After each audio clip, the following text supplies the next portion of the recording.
Hey everybody, Doug here from 2 Plus Tough, and I'm doing another hobby hangout. I know I just did one last night, but my wife has some guests over, so I'm kind of hiding out in the office. And I have below me 40 Plague Monks to be painted and to be hobbied. So that's what we're going to be doing tonight. I'm going to be waxing poetically about my plans for a competitive Pestilence army to play locally. Not really much for travel because it's so many dudes. It kind of defeats the purpose of getting rid of the Beast Chaos. But a few housekeeping notes. Let me pull up my. I forgot to start my chat up. Just give me 1 second. And it is buffering right now. Let me know if everything looks and sounds okay.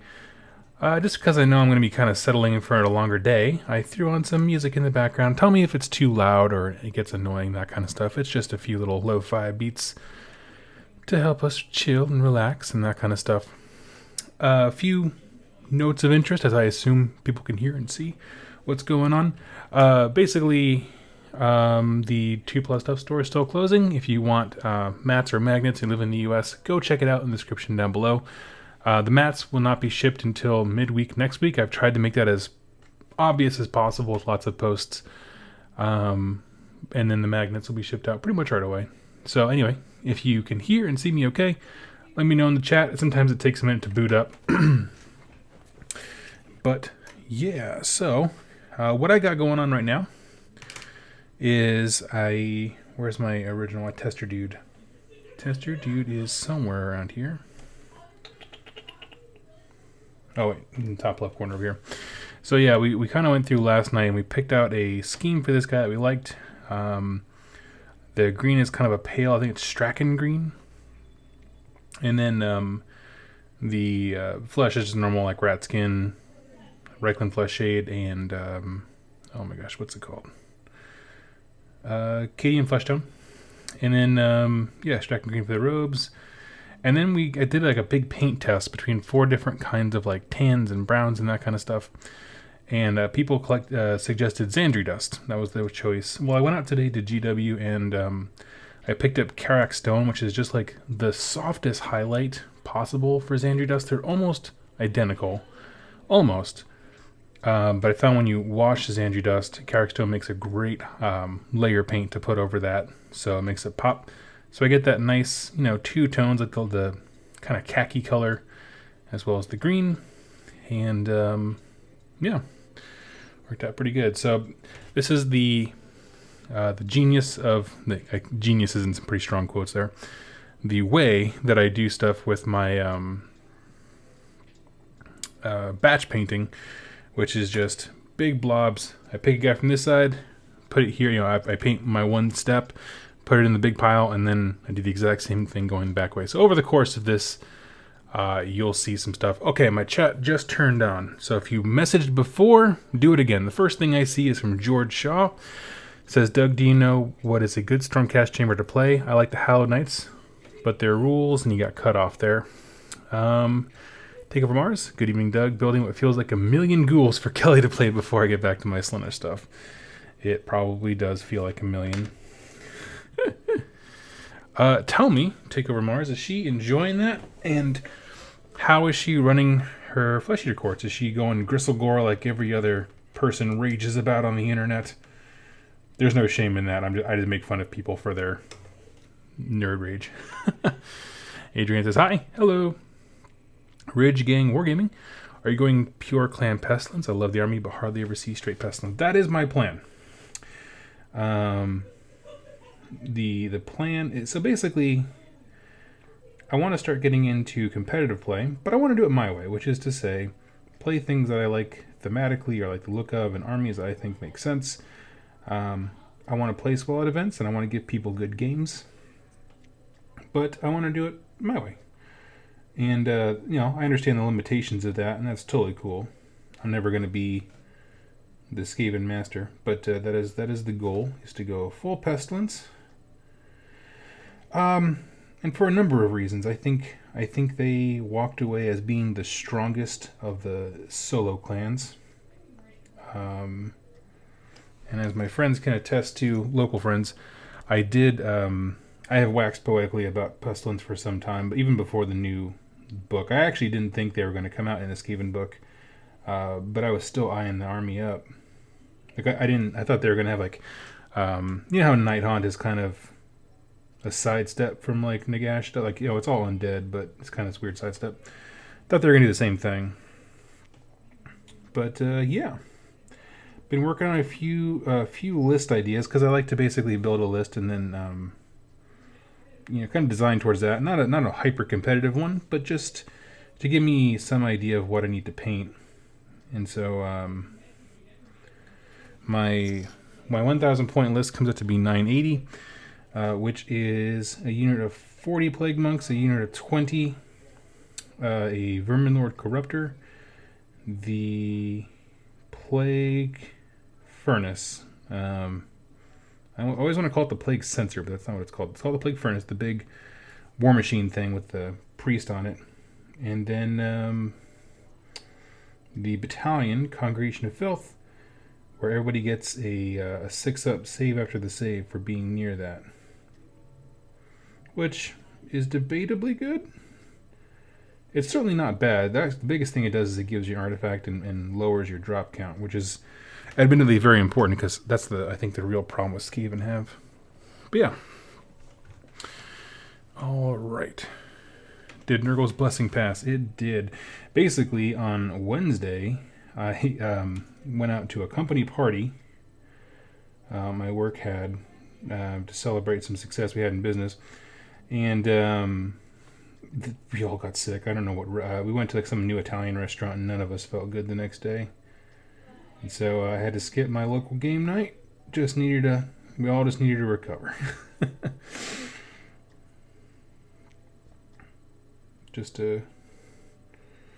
Something didn't sit right in the food. And it happens. Let's see. Doc Scrofula. I run straight Pestilence, maybe with a Grace here on top. I also run Molder. Molder is one that I'm also looking at because, as you will know, because you play Pestilence, the Plague Monk Sprue comes with a whole bunch of giant rats on it, which I assume they meant for basing, but they totally allow you to build a pretty cool looking Molder army. And I already have, I think 6 rat ogres, which I like. But Molder is one of those things, like, I would want to take some real time and do some kit bashing and make my own rat ogres. Or at least do a lot of work on the standard one they sell. Just to make them different, you know. So it's not just a lot of copies of the exact same model. Let's see. Take over Mars, she's loving it. Oh, the Flesh Eater Quartz that I asked about earlier. Running Morgan. Okay, so she can bring back her full units of 40 on a 4-up. It has won her a lot of games. Something about Unending Horde of that really messes people's heads. Absolutely. Absolutely. As anyone who has played against death armies can tell you, the only thing worse than a big block of troops that don't want to die is having to kill them twice.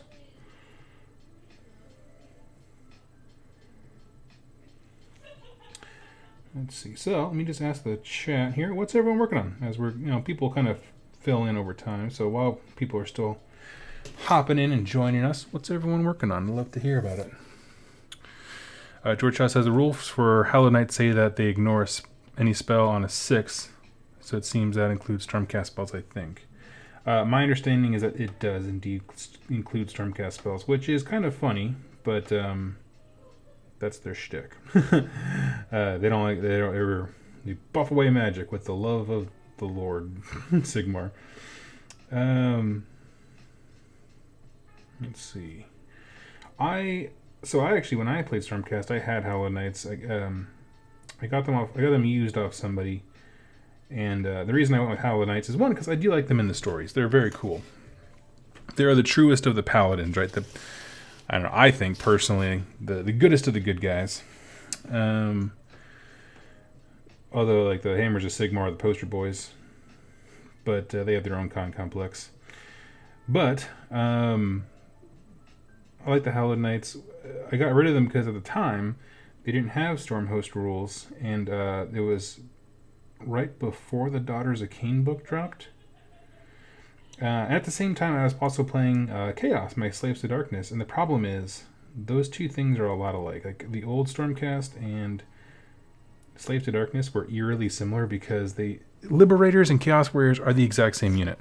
They have the exact same, like, they're just certain weapon options make them the exact same stat line. So back in the day, when options for Stormcast were limited, like all the chambers weren't open that we have now, they were boring to own both of those armies because they were functionally identical in a lot of ways. Yeah, heroes made things different, but the base dude that I like was the same. So I got rid of them. And then afterwards is when Daughters of Cain dropped, and we saw, like, oh, temples exist, and, like, you can just be from a certain chamber. You don't have to, like, do any weird battalion stuff. Awesome. So, I don't know. I don't regret the Stormcast, because I would have, if I was going to play them, which I might someday, I would want to start over. I don't want to do Hallowed Knights again. I mostly picked that one because Silver Spray went over easily to cover up the last owner's painting. He was kind of experimenting with different stuff. I didn't care for his. He went with a brass, which just I didn't like it. Didn't turn out. So the silver and metallics, that kind of stuff, covered it up better. That's why I went with them. I don't know why I started rambling on that. Let's see.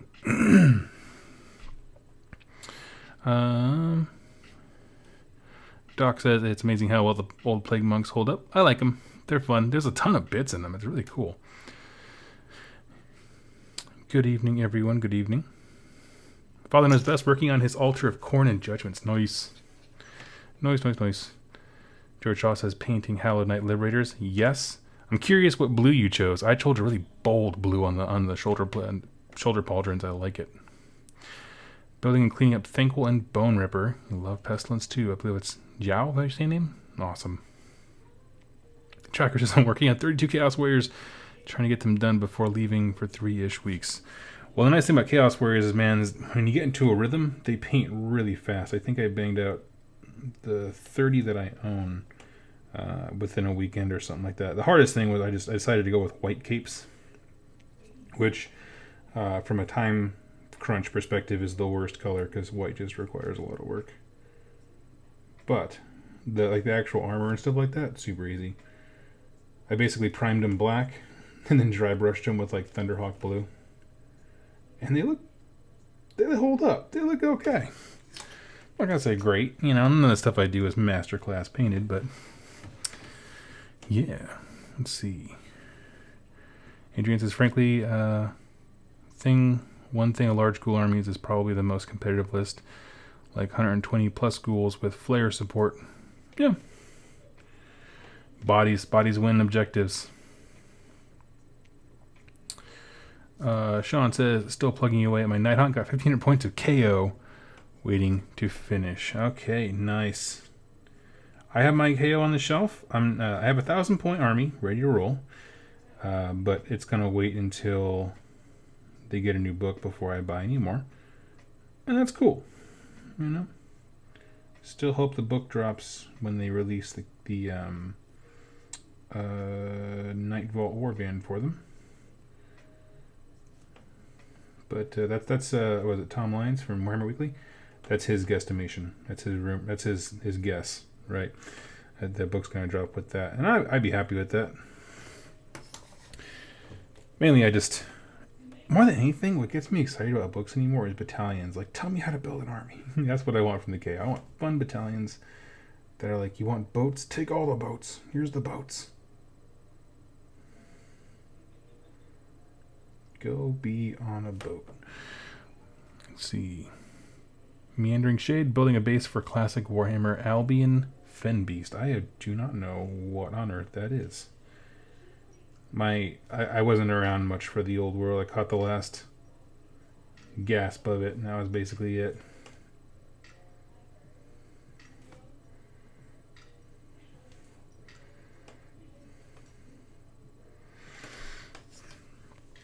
Let's see. George Shaw, are you interested in the new Cull book that comes out? Yes, I am deeply interested in that. If you didn't see the announcement today on the Warhammer community page, it wasn't big enough to warrant a video, but Black Library is doing a book solely dedicated to the origins, I assume, of Korgus Cull, and he even has like a different name before he became Korgus, and I'm super excited about that. He's actually one of my favorite characters from the opening series, and I'm not a Khorne player, and I'm incredibly upset that they don't do much with him anymore, like going forward. Since we had that little time skip between like the Rumgate Wars and where we're at now, him and Vandus have been mentioned a couple times, but haven't been brought into any stories, and I think that's a real shame because they really did a good job making those characters like understandable within their factions, right? Like Korgus was a great insight into the Khorne army, and I don't think it was Warstorm. Basically, he gets knocked unconscious and wakes up, and all his own people are trying to kill him to get glory, and he has to kill his own folks. I don't know, cool stuff. So I'm very excited about that. I will definitely be picking that one up. Let's see here. Paint is Cantor Blue. Solid choice for your shoulder pads of Hallowed Knights, for anyone who just tuned in. I'm a huge Nurgle fan, but not a fan of rats. Grandfather doesn't approve of the Horn Rat's attempt to annex his domain. I'm actually considering... Jack over Erling once was asking me about, like... Basically, we're going over the benefits, pros and cons of running them as... Skaven-Tide versus Nurgle, and it's a tough one. Skaven-Tide makes them real good. Has nothing to do with the terrain that you get. I could take or leave the knotholes, to be honest with you. But with Skaven-Tide, they get... I forgot about this when we were doing our debates. This is all stuff that I just thought of recently. So with Skaven-Tide, they get... Well, allegiance ability that makes them better in hordes. Hordes and hordes and hordes of dudes. So if a unit is 20 or more models, you get +1 to hit rolls, I think. And if it's 30 or more, you get +1 to wounds. Which, functionally, if these guys...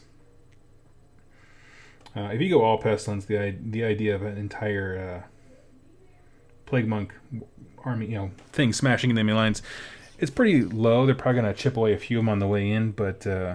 if they don't, they get punished harsh, and that's exactly what you want. Because at that point, Plague Monks hitting on 3s, wounding on 3s, with all the garbage that they get, and all the buffs and stuff like that. Super gross.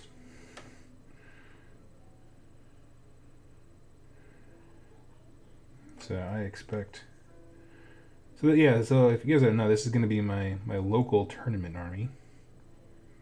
And so I have to decide how to build it up to 2K. That's kind of where my mind's been lately.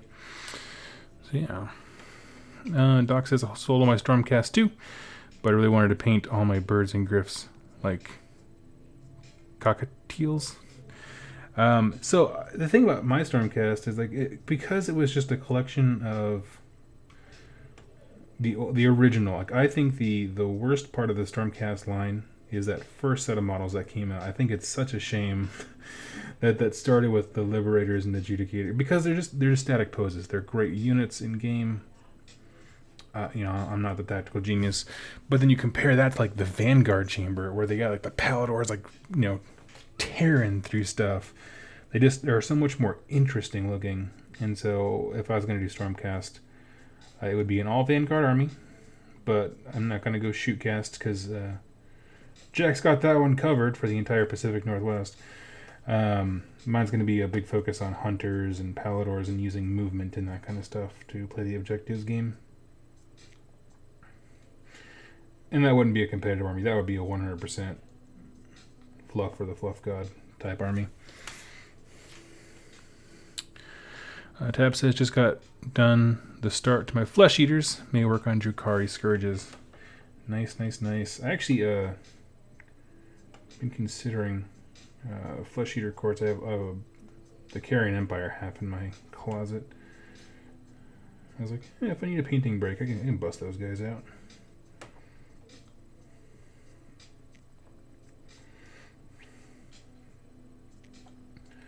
Although, my reward for painting 40 Plague Monks is this guy right here.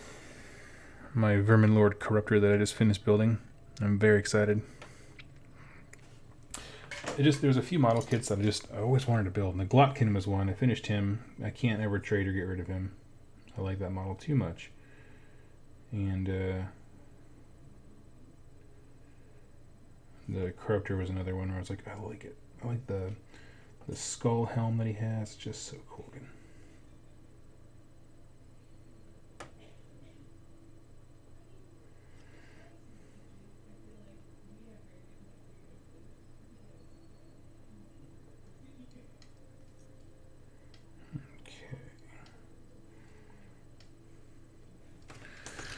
Alright, we're almost there.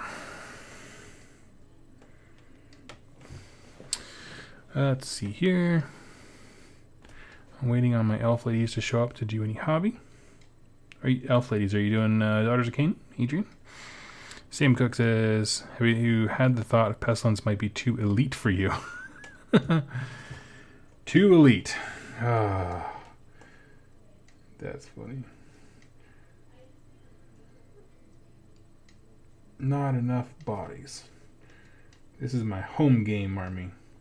I went to that event last week and I talked about Battle for the Tower, and it got the itch in me to start playing more competitive stuff, and I was like, of the Skaven, because that's what I'm sticking with for the time now, and I'm taking Scryer, I think, still to Nova. I was like, what's the best stuff in Skaven? I'm looking at Pestilence, I'm like, I'm gonna make the case that Pestilence is the best, and just ask if anyone in my local area can prove me wrong.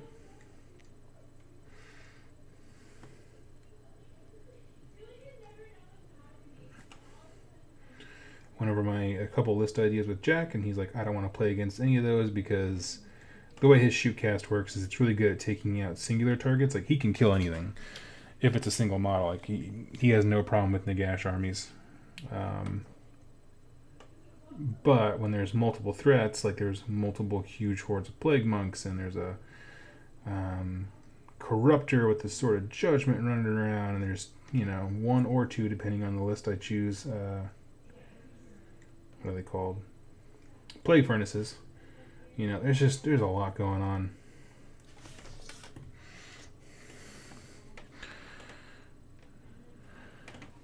Don't have a Vermin Lord yet? Yeah.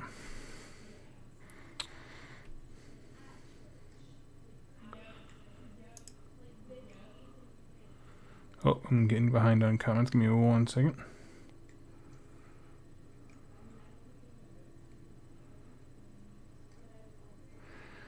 I'm waiting for a KO versus Ironjaw's rematch between you and Jack from the Triumphant Treachery.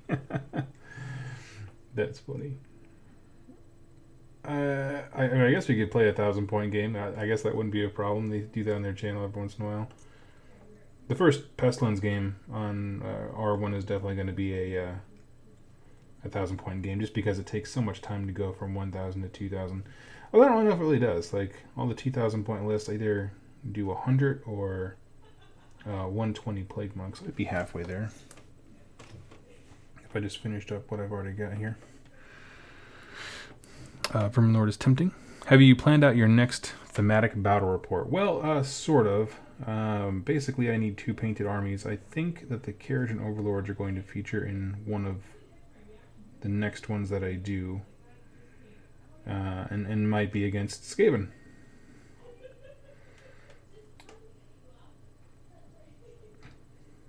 But nice about the narrative format to the game is that I can take liberties to ensure that it's a fair fight. Because honestly, I think Skaven would just crush the KO army almost immediately. So I can make thematic setups that kind of hamper or at least rein in a little bit the Skaven stuff. So that's kind of my thought. Basically, I just need to do painted armies. Let's see. Oh, Adrian's doing Darkling Covens. Cool. That's a solid army. You don't see it often, but I think it totally kicks tail. A lot of infantry.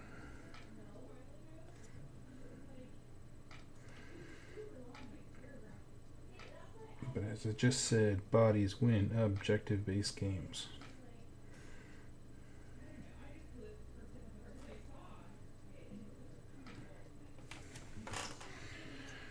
Okay. Imagine running Glotkin with these blobs. Double wound characteristic. Yeah, I actually got a chance to try that. Wow, my gosh, where was I that I tried that?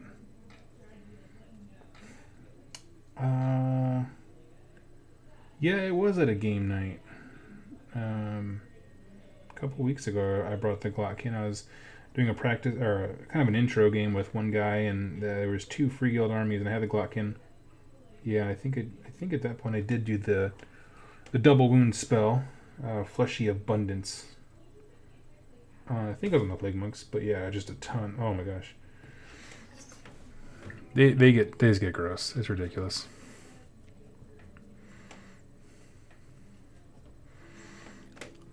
Let's see here. Doc says a bit Nurgle thinks Hornrat is adorable. Sees him as Pikachu. Totally.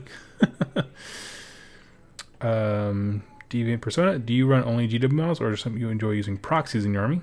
I'm also building a slowly growing Slanesh army incorporating, minus the KOD and RH lines. I'm not sure about that. I have no problem with proxies whatsoever. My biggest thing is just I switch armies very fast. And I'm not really familiar with all the different websites that do high quality models. I've heard of Creature Caster, but they do a lot of demons. I just don't play a lot of demon stuff. So if someone knows particularly a place that does good Plague Priests, you let me know. Love your vids, by the way. Oh, thank you so much. Andrew asked, would you get the Regolling Ones guys in on the story games? Yeah, I'd love to. Probably will at some point. I wanna kind of get my, because it's a very different style of recording than they do. Like, I've been a part of their stuff, obviously, but on their channel. So it's very different in terms of like it just takes an immense amount of time. So I want to get that kind of process down, and then I'll go bring people in. There's a local guy, Greg, who has a beautiful Deepkin army that I would love to do something with. Anthony says, what happened to your Beast of Chaos army? Oh, I sold them. That was a couple months ago, I think, at this point. Basically, the army wasn't fun in the way that I wanted it to be. There's a few reasons. I wasn't having very much fun with it. Like, I liked the spawn mechanic, but just beyond that, it just wasn't. I wasn't feeling for it for a lot of reasons I can go into later. But yeah, and then I wanted to do something a little more elite, and so for travel specifically. So I sold that off to raise money to get my Nova ticket, and then also got a bunch of Clan Scryer stuff, which I have packed away right now. But that's definitely more elite. Like, the Storm Fiends are huge and they're expensive and that kind of stuff. And then I thought, well, while I'm playing Skaven, when I'm not traveling, I could play other stuff, because Skaven's such a huge umbrella. So that's why I started doing Pestilence, because I got enamored with doing what do you call it, the tournament scene here, because I had such a good time at an event recently. Give me 1 second. I'm just going to grab the next paint. All of those. Just tracking. Here we go. Actually, I think we're going to do metals next. Let's see here. I take over Mars with my Darkling Covenant. I had to take a break after 60 of the models in one go. I was burned out on them. Then Slanesh announced I had to start on them. Yeah!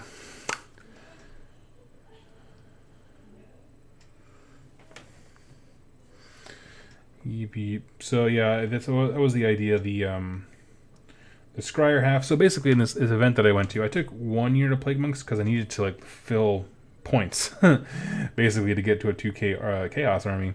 But the list was like beyond that, almost entirely Scryer. So I got to really experiment with those things, see what I'm going to travel with. I do like the Scryer stuff. I'm not a huge fan of the Warpstone Spark mechanic, which is kind of their shtick, to be honest with you. But, you know, that's why it's a travel army, right? I don't have to play it all the time.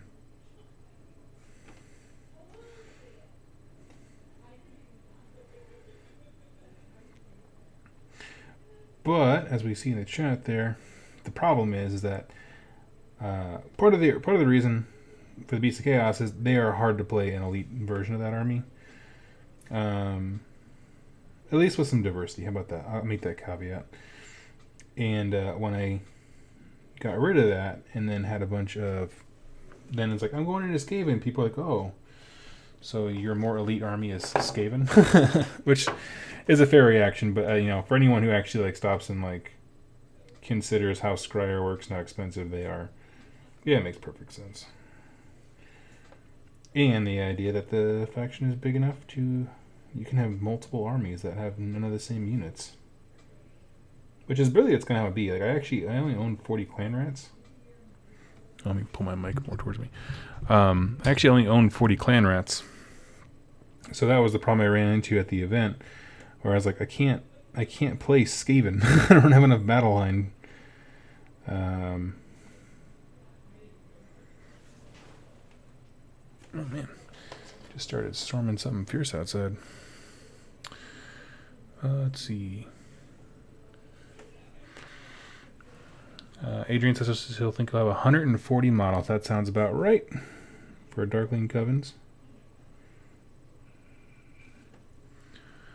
Connor, do you think we'll get Nurgle spells this year? Probably.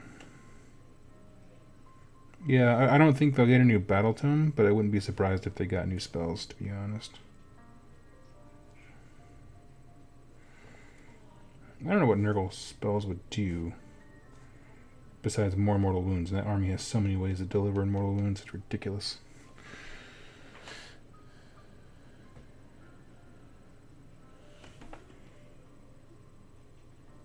Alright. DeviantArt minis from Kingdom of Death and Raging Heroes.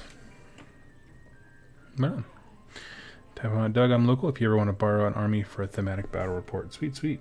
What do you have, Tab on?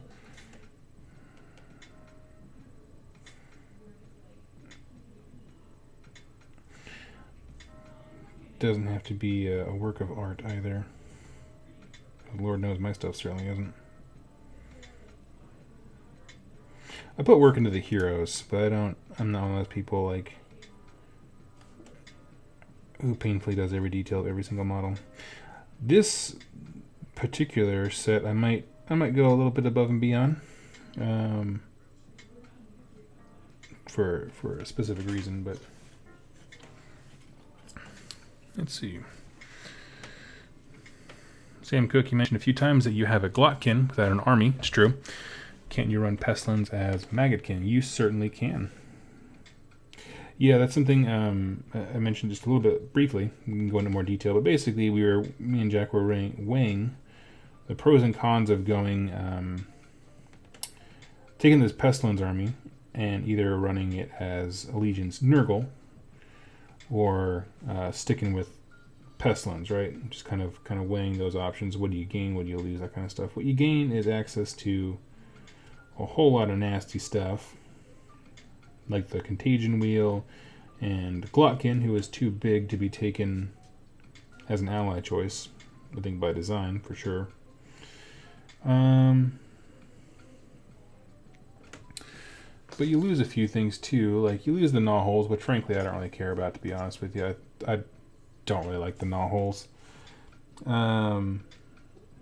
But beyond that, you also lose the Skaven-tide ability to get more attacks if you have large units, which does matter immensely. As well as a few little things like, when you go Maggotkin, you lose access. Like you have to be a mortal Nurgle person, and if I wanted to stick with Pestilence, just because I liked Pestilence, I couldn't take any of their artifacts. I would have to get a mortal in there who wasn't the Glotkin, because he's a character. So I don't know. It's a pro and con thing.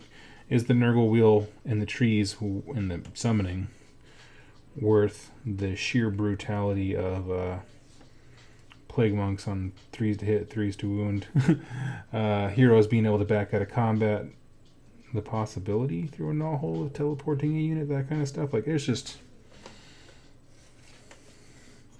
But the nice thing is I can try them both without really any expense. So, yeah.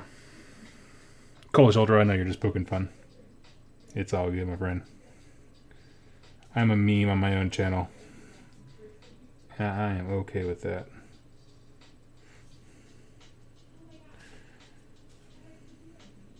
So let's see.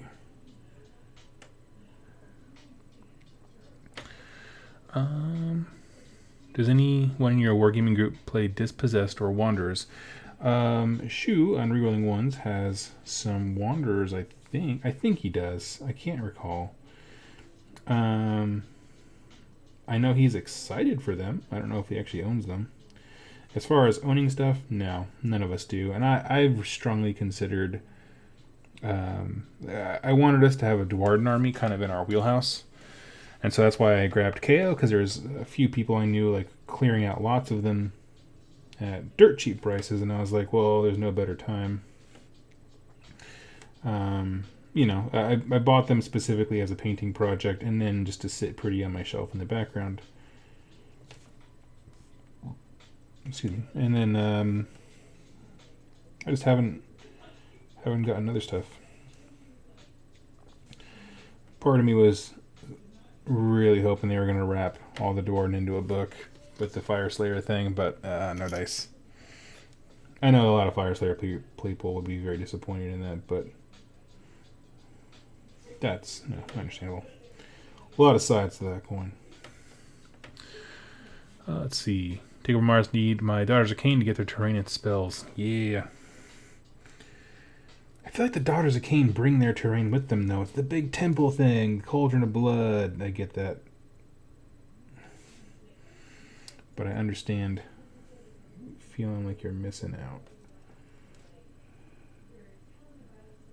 But watch what you wish for, because if it ends up being as complicated to build as the frickin' gnaw holes, man, better off without it.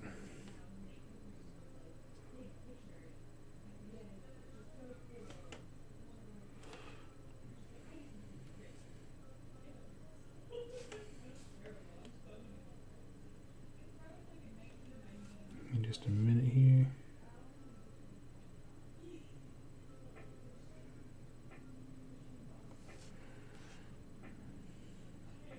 Notorious for missing parts of chains. For some reason, it doesn't always sink in quite right. Let's see. Tab has Flesh Eater Cores and Night Hunt at 1K, Seraphon at 2K. Whoa, that's cool. I like Seraphon quite a bit. Does anyone have any idea or where to get models that would fit a Slanesh, elegant and swift-looking Warriors of Chaos? You don't like the standard Warriors of Chaos. Can someone help? Where would you get a Slaneshi Warrior of Chaos? Either through upgrade... Oh, I guess upgrades would be okay. The thing is, Warriors of Chaos are just very statically posed, so it's tough to upgrade them too much.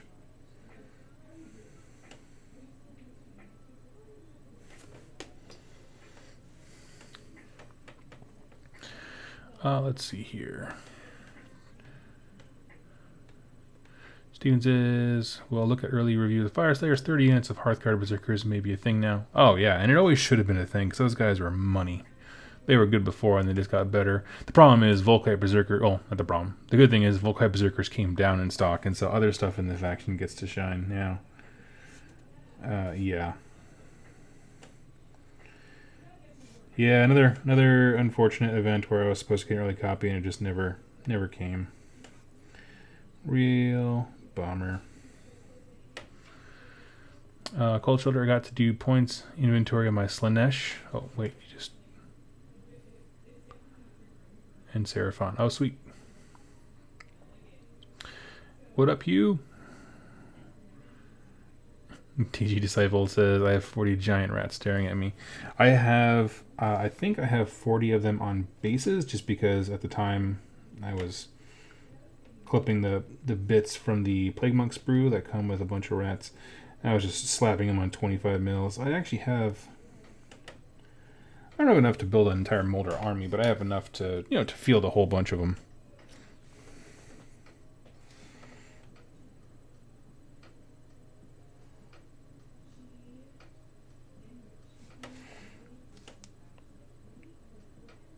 I just got to keep building and adding more Plague Monks until I have enough Molder stuff.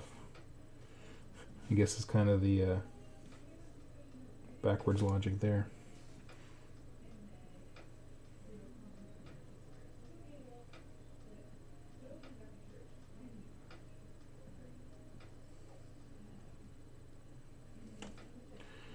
Let's see here.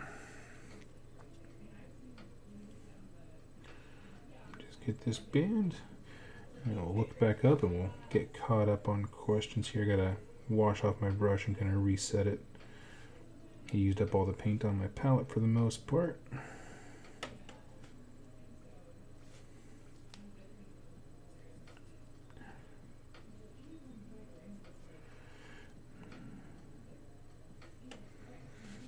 Okay.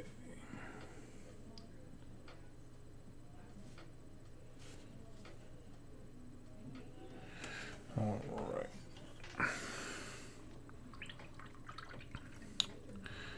Okay, let me get caught up here on the questions. If you have something you want to ask me directly, what I always recommend you do is type question in all caps. It really does help me see it, because sometimes folks are talking to each other. Let's see.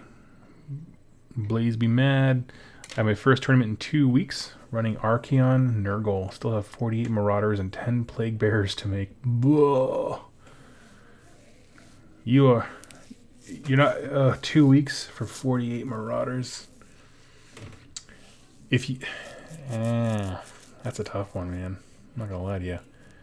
The nice thing about Marauders is they're like, if you prime them a flesh color, you can just give them a good wash and go through and just get the pants and the boots and then the weapons. You know what I mean? Like, that would be my thing. Let's see. Ice Dragon, I'm wanting to get into AOS. I was looking at Lizardmen or Skaven. What one would be good for a new player? Lizardmen or Skaven? Those are both great choices. They're both super fun armies. One thing to note, they have pros and cons to both. Lizardmen, the Seraphon as they're officially called in Games Workshop speak, is a really cool army. They have a lot of cool options to them. They're expected to get a new book, so if you get into that faction, I would say hold off on maybe purchasing the Battletome. Or at least get it on discount, you know, from somewhere cheap, and you know, don't worry about it. They are what's called a summoning army, so they can add units over the course of the game.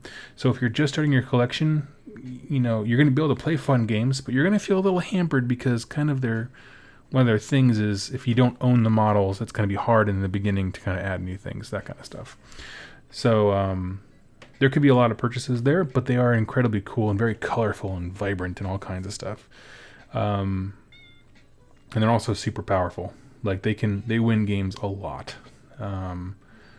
Because in AOS, if you're just starting off, I have to assume you don't know, like a lot of the stuff requires you to have people near an objective marker, and they can actually teleport people, like with their mind, units across the board, and so it makes them a very strong presence when it comes to winning games.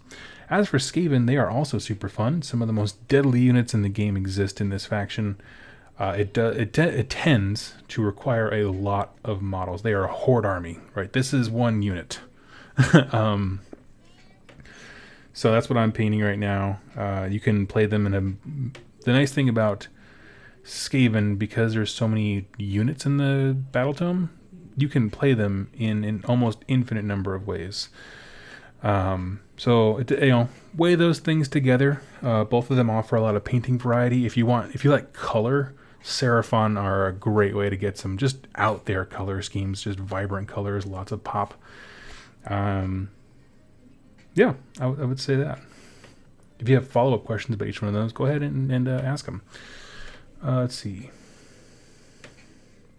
He says, "What's up, Doug? How are you doing right now?" "I'm doing well." "Late to the party?" "No, we just started about 45 minutes ago." "It's all good." I'm in for a long haul because my wife has guests over, so I'm kind of locked in my room. Are novels really bad? I mean, I hated putting together Ripperdactyls and Seraphon. the rock thing for the knothole is piece of cake. It's like 8 pieces. The scaffolding is terrible because it requires far more time than it looks like it should. And then basically, if you glue them on, they sit perfectly and they look great. The problem is they become very hard to transport because you can't stack them very well.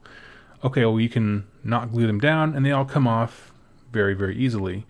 But they're a pain in the butt to get on there again. It's just, I don't know. It's just more work than I expect. For honestly, the benefits of them, I hardly ever use them when I actually play the games with them. So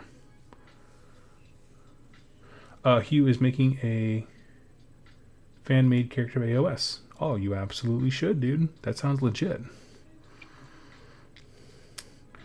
At some point, I think we'll see how the book club thing goes. I am going to do a contest for, what do you call it? What do you call it when fan fiction. Basically, you all write stories and send them to me. And I'll have my wife, who's a literary major, judge harshly. Just defer. Let's see here. Little Prince starting to build an AOS army. Nice. Sylvaneth is a solid choice. Would you recommend painting the block units or centerpiece models? I alternate, TG Disciple. I alternate. I do one big horde unit. Usually I try not to go above 20, but I want to get these Plague Monks done. And then to reward myself, I go hog wild on detail with a hero. So I'm going to do my Vermilor Corruptor. And then I'm going to do another unit of 20 Plague Monks. Blaze Be Mad, I painted them black to give them dark Iron Dwarf skin from WoW, if you know the look. I'm not familiar with it, but that's cool. Hugh says, when are we going to see Slaanesh and AOS again? The book's coming. Hedonites of Slaanesh. As far as a date, they don't tell me anything.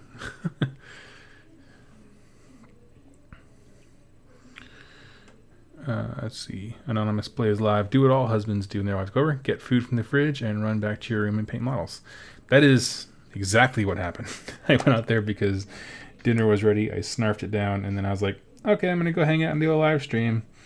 My wife was like, say hello to your adoring masses of fans. And I was like, okay.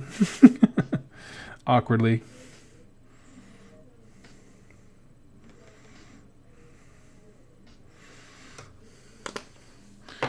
Let's see.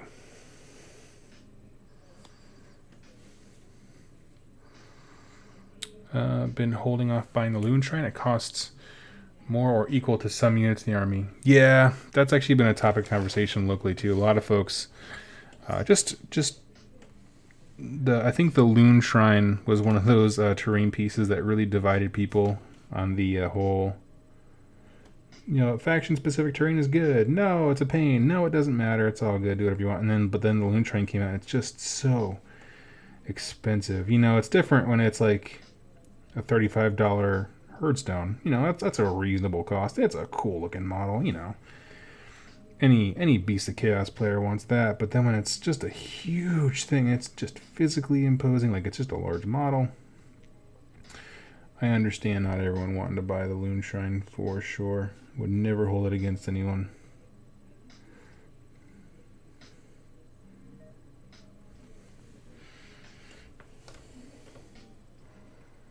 Okay.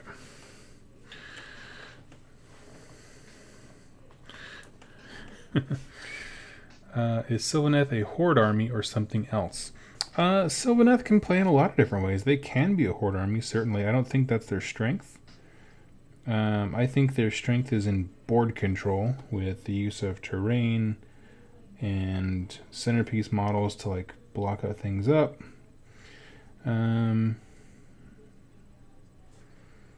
Yeah, I think and they can be a pretty good magic army in terms of a lot of spellcasters. They're very versatile. I'll say they're versatile with an edge towards mobility by using the Sylvaneth woods and terrain and that kind of stuff.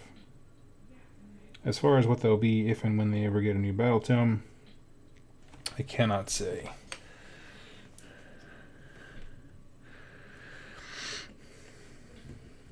Let's see.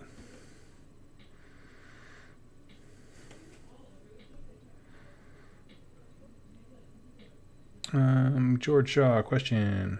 Doug, I was hoping that the Fire Slayers would get some more models since most of the kits are pretty similar. Would have been cool if they got some Cavalry and Avatar of Grimnir. I absolutely agree. Yeah, that's I will say, honestly, one of the reasons I got out of that army was because, like all things, I reached a point where I got tired of painting the same thing. Because if you know me, like, honestly, I do more painting for this hobby than I actually do playing, which is why I go through armies so quickly. The problem is when you reach your breaking point of, I'm tired of painting skin and beards, that's all that army is, and they all look exactly the same. It's skin, beards, and what are you holding? That's how you define units in that entire army. So, yeah, that's the exact same recipe. Skin, beards, what are you holding? Skin, beards, what are you holding? Kenny Burt started painting. Is it good to use a wet palette or just mixed water? Just listen to your heart, man, when it's calling for you. Just for me, people have said multiple times, like, Doug, you use a wet palette. It'll change your life. It'll change the way you do hobby. I got Old Faithful, this piece of hunk of plastic from Hobby Lobby, and it's just fine. I know a lot of people really like wet palettes, especially if you do a lot of blending. I've heard that that's a super useful thing. Just do whatever works. My buddy Ben, who was on the show once, I think just once, getting into AOS, he has used a CD-ROM as his painting palette, but it's been the same one for the last 6 years, so it is just like, it's like 3 inches tall. It's ridiculous. It's just like layers and layers of paint. I love it. That was a way exaggeration, 3 inches tall, but you know what I mean. Hugh, what's a great faction in AOS to start a fan-made character story on? What's your opinion? Oh man, I can't give you show notes. I don't know. I mean, any human thing would be relatable. So Stormcast or free people, that kind of stuff. I mean, I'm not a writer. I'm not gonna lie to you. I'm not a writer in any capacity. So that is up to you as the author.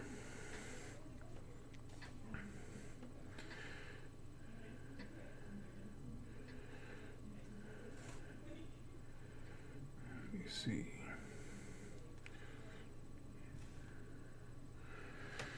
All right. Cold Shoulder. Take the moon off the Loon Shrine and turn into a rogue idol. I like it.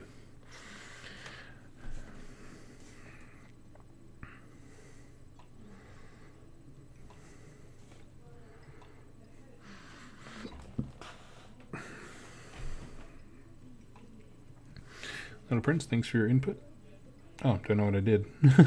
Oh, didn't you ask about the big model or little guys? Yeah, it's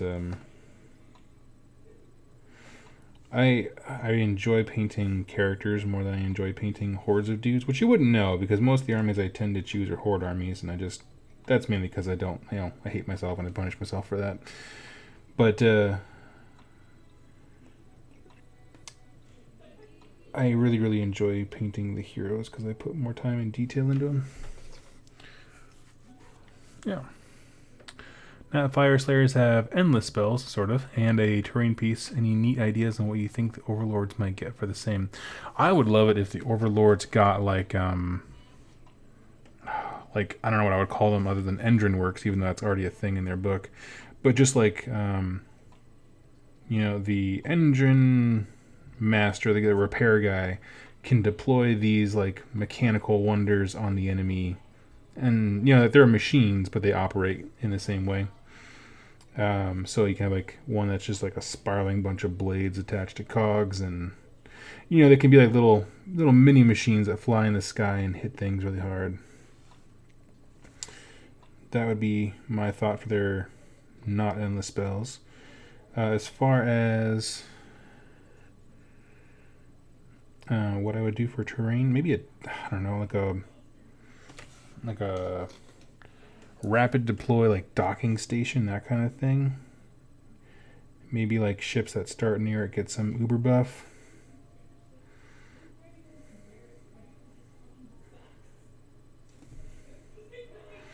But when I say rapid deployment, I want it to be something that makes sense. Like, they're not going to walk up on a random outpost of character overlords every single battle. I want it to be something that they can deploy, you know. That is sensical.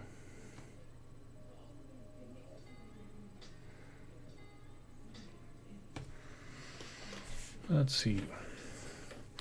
What's your opinion on blood crushers, and what do you think about optimal sizing in it? I only know the blood crushers from a few. Like, I don't know all the details of the allegiance abilities of Khorne. But as far as, you know, I read the War Scroll, that kind of stuff, and that kind of information. Blood crushers. It depends. Like, if you're going like all blood crusher, like if you just want a mobile, Khorne charges everything, you know, cavalry army. Probably 3 to 6 because you want to make sure they all get in there. 6, I think. I think in general I'd say 6. Because it gives them enough beef that the enemy can't ignore them, you know, and they don't go away very easily in general. Don't, you know, you're also talking to not the most tactical person, so.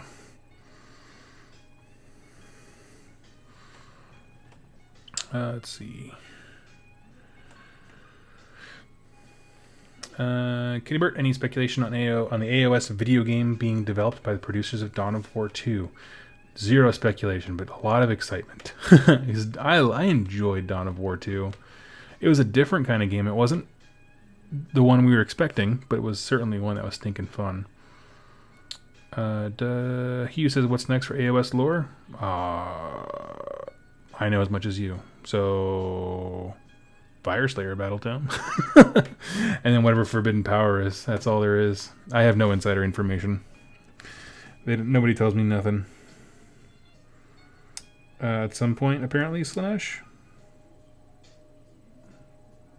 But that, I mean, I think they were very cautious to not put a timestamp on any of that stuff that they revealed for Slanesh. But yeah, I mean, I have no trade secrets, and I don't keep my thumb on the pulse of the rumor mill at all.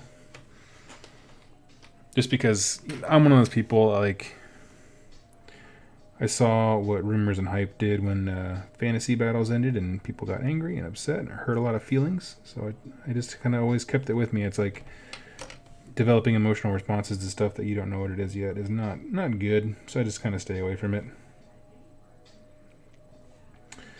So I tend to not listen to rumors. I'm one of those things, like, I'm not going to believe it until I see a Warhammer community post.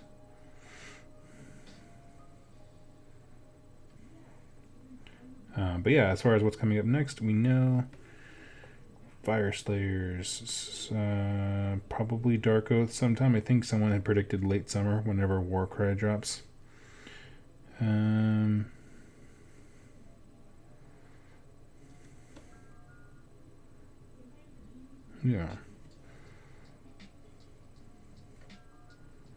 Give me 1 second here. These guys we're zooming right along.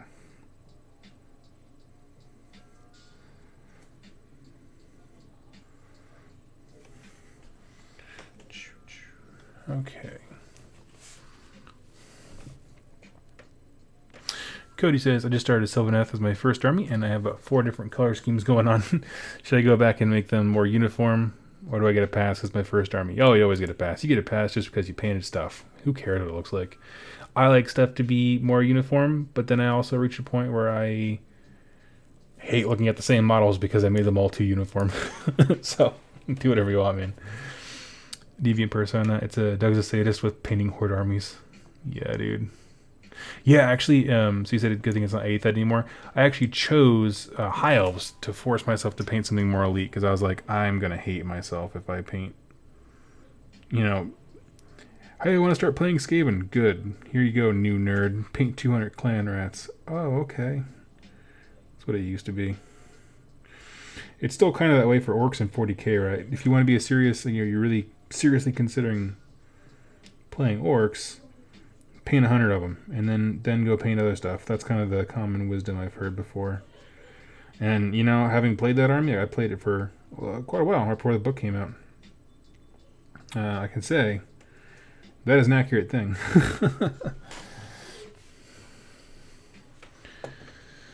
Let's see. Cold Shoulder says, do I think Kara's terrain piece will be a ship dock? Absolutely. No Prince says, I assume you could paint your army how you want. Yeah, you can paint whatever you want. Welcome, Kenzie. Syntax, hi, T plus stuff. How are you? I believe this is the first stream I've watched of yours. Well, hello. Oh, I'm going to get caught up here on the chat. Kind of fell behind. I didn't realize I was that far behind.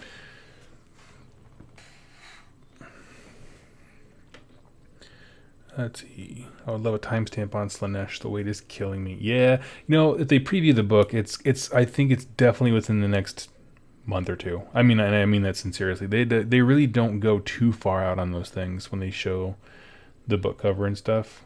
So I think it's right around the corner. I think there's going to be some more 40K stuff, and then ultimately that. Real Jack says, I hate plague monks. Well, they hate you. I like you, but I can't stop them from beating you. Let's see. Skaven can be painted quickly. Oh, yeah, we're doing it right now. 40 dudes, we're cranking them out.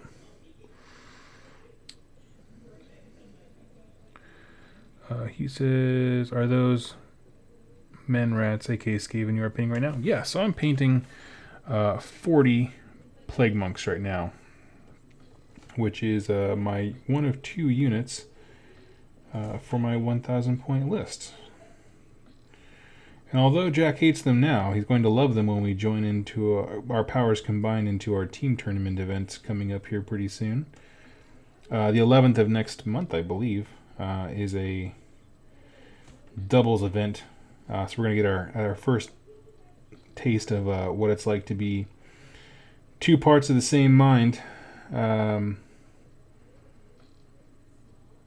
when we practice when we go to Nova. I've said this before, and I think it's because it's just a funny analogy. We're going to become like in Pacific Rim, where the 2 people like merge and become like different halves of a brain kind of thing. It's going to be me and Jack.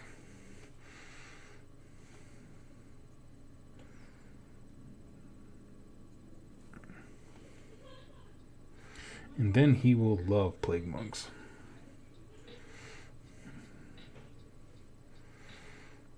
Because while his Stormcast broken garbage stuff is sitting back and shooting, these guys will be up in someone's face. I'll do it. Let's see. Syntax one. I want to get into Warhammer. What armies would you recommend for complete beginners? Stormcast. And I saw Jack answer that as well. Stormcast are a fantastic army to get into if you're a new person. They have access to everything under the sun. You really can't. If you go out and buy the well, I guess just kind of think about what you want to play. I'm trying to think of a one-stop shop to buy all your Stormcast stuff, but starter sets are kind of hit and miss with them. But yeah, they are a fantastic starter army. Solid stat lines, fewer models because they're usually multi-wound. Actually, they're universally multi-wound. All of them are. And you can just explore different ways to play. Absolutely. Plus, they're dirt cheap on eBay. I mean, you can go on eBay and get yourself an army at a low price. Which is good. You know, when you're just starting off, you don't know what you like, you don't know what interests you. I think that's a genuinely good thing.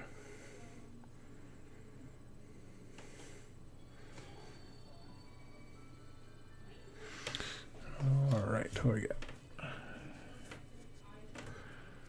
A grove of multicolored Sylvaneth seems thematic. Yeah, dude, that sounds good. Telling most says I love works and I'm slow. But I'm slow, so I only play them in small games or Garage Hammer games. Yeah, you gotta be good. You gotta be good at moving models. Actually, that was something I put out a poll on YouTube about, like, how do you guys move large hordes? And some guys suggested something that I have never tried before. I'm definitely going to my next game where For this is a unit of 40, so what I would do is have 20 of them on my movement trays and the front 20 be free moved individually and just kind of do a hybrid thing. Because how often do I really get charged from behind? Very, very rarely. And so this way I have the freedom of like exact distances with the front rank, and then everyone else I pull wounds from the back, and then the movement trays are either irrelevant or just help speed things up a smidge without getting in the way. I think that's great. So that's what I'm going to do.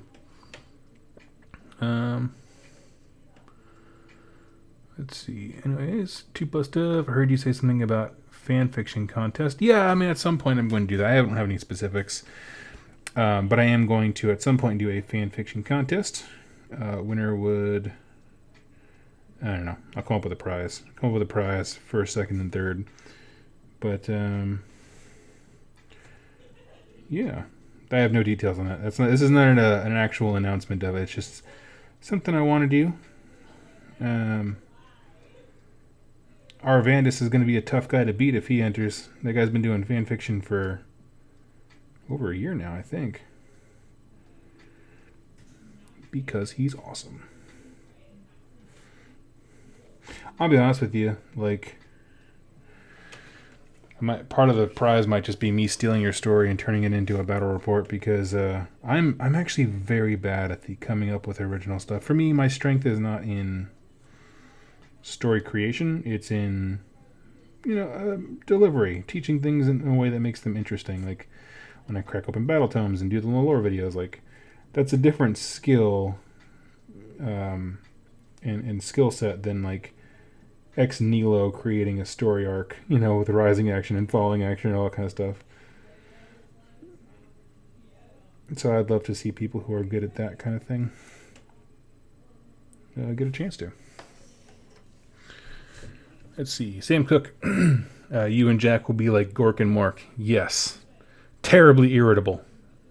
And very disagreeable. Let's see.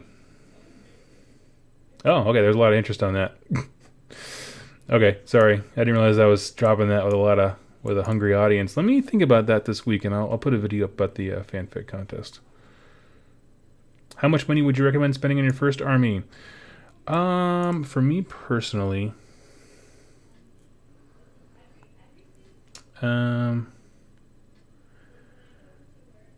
yeah, you can go out and buy an entire army at once. I highly discourage that.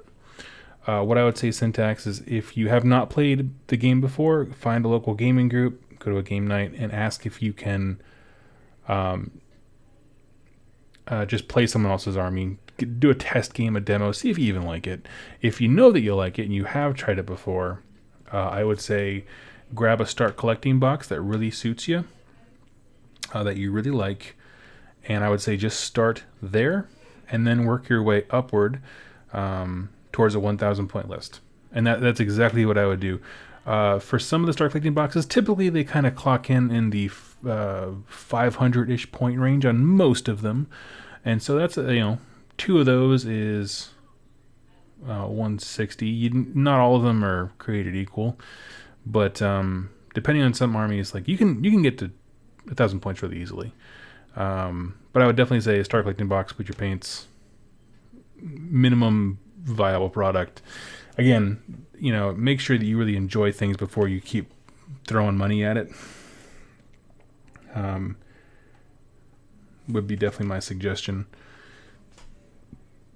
I think the worst thing you could do is go out and buy it all at once, to be honest with you. I have found, I'm actually kind of doing this with Skaven right now, is I got so much stuff so quickly, and this is mostly through trades, that like my to-do list for paint kind of stresses me out, and so I've actually buried in the closet a lot of Skaven stuff, just to kind of help me keep focused on building my 1,000 point list. So the worst thing you can do is just go get so much stuff that it'll just never get done, and then it'll just be a sad pile of stuff to do. But yeah, I'll honestly just say go grab either do a demo game, or if you know that you already played a demo and you like it, grab a start collecting box and just do that. Just do that. Make it manageable on yourself. If you show up with like a fraction of like maybe a full army, a 2,000 point game, if that's what your local guys play, I have yet to meet a gaming group that's not accommodating. Like they'll make it a 2 versus 1 game and they'll include you. That kind of stuff.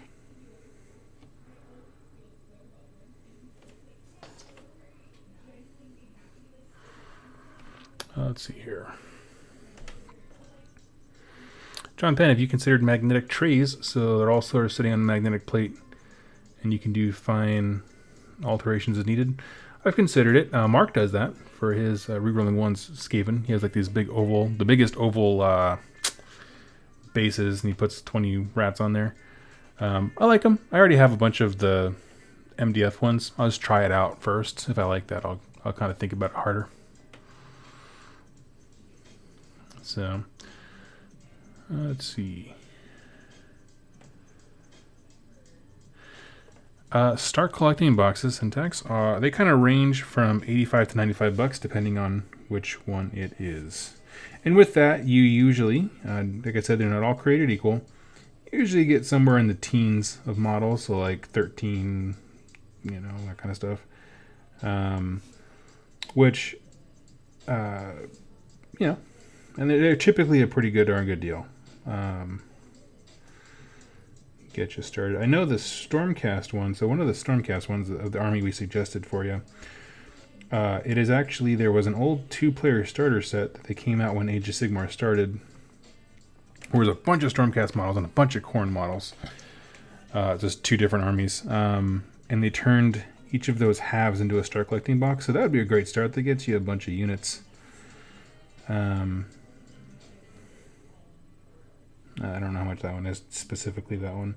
But yeah, that's what I would suggest. And that's really great because Stormcast are really easy to paint. You grab that thing of Retributor Armor Spray, a wash, and you're all set, my friend.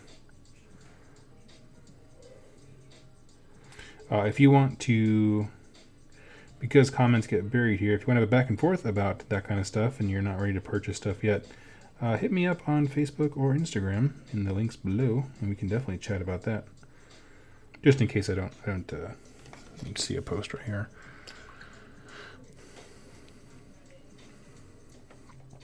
Chad, I just finished a 2-day narrative event with junior high kids. I'm a teacher. And used your Akshi and Gur videos. Thanks for all the great content. Oh, thank you so much for that. That's really cool. I'm glad I could help. Gur is my favorite. Like, of all the stuff, realms that we know about yet, like with real lore, not just like the passive half paragraph that Olgu and Hish got. It is definitely my favorite. It's just, everything just seems so out of control metal. I just love it. George Shaw, question, could there be good Night Haunt in AOS lore? Yeah, I don't think death is inherently good or bad. It just, as a faction, I think that they just serve Nagash, who is, he's just his own thing. He's just his own thing. We did see in the earliest of the Rumgate War books, the Stormcast stumbled into Chaman Metal, and they were fighting a Tzeentch army, and a whole bunch of Night Haunt, before we really knew them as their own army, rose up and helped them fight off the Chaos forces, and they had a great respect and admiration for the Stormcast. So that was a instance where there were good Night Haunt. Now, that doesn't mean that they wouldn't kill the Stormcast if they started acting uppity. But, you know, it's an instance where those factions got along, and it was the undead spirits of the people that the Chaos there had killed. Let's see.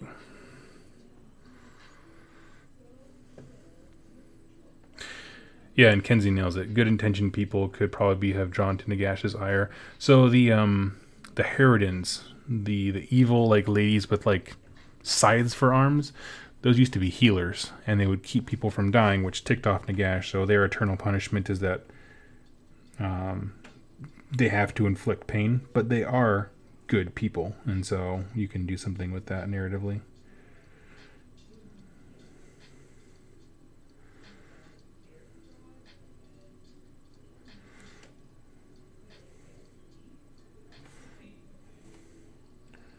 Let's see. To Syntax, who's asking about price and stuff like that. This tends to be a more expensive hobby. You're asking about start collecting boxes, that kind of stuff. And the only thing I remind people of, when folks, and I don't gain anything by selling stuff. The only thing I remind people of when it comes to this kind of hobby is when you compare it to other hobbies. Like if I was not a hobby ADD guy who just kept starting new armies and trading off old ones, I would pay the money for the army and I could have that for darn near forever.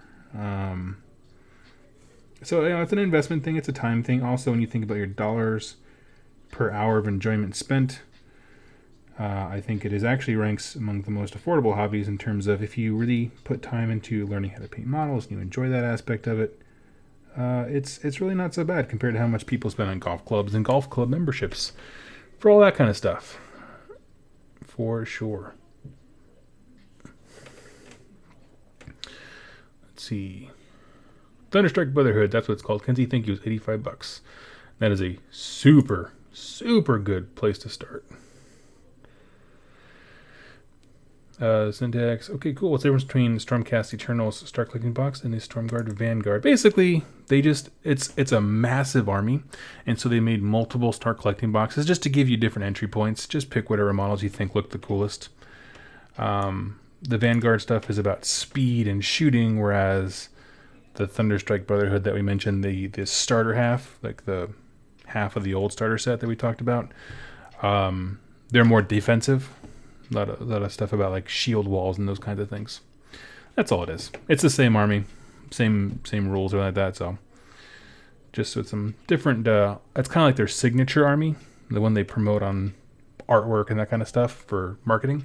So it's just different on ramps to get into their main product line. If you like Stormcast, you might also find someone who likes to split the 2-player starter set. Yeah, I would definitely recommend going to your local game night and seeing if people are looking to clear out the Stormcast half of the current starter set as well. Or you can just hop onto eBay and buy it for like $60, something like that. That's actually pretty affordable.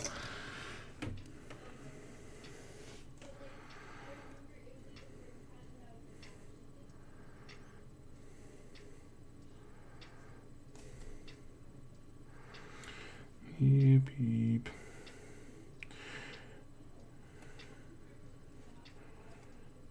Man, you got all these people trying to help you save some money. That's awesome. Thank you, everyone in the chat, in case I missed something, for helping our new friend out.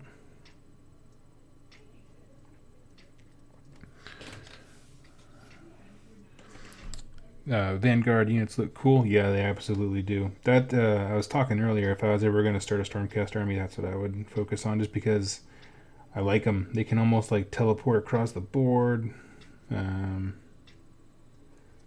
That's about all I know about them, to be perfectly honest with you. I like them. They're just super cool looking, very dynamic.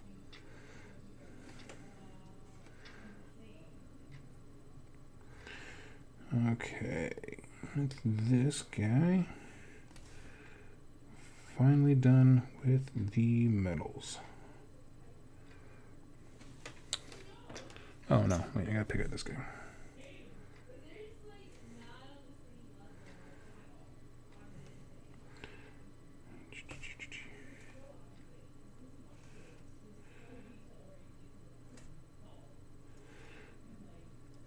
Okay.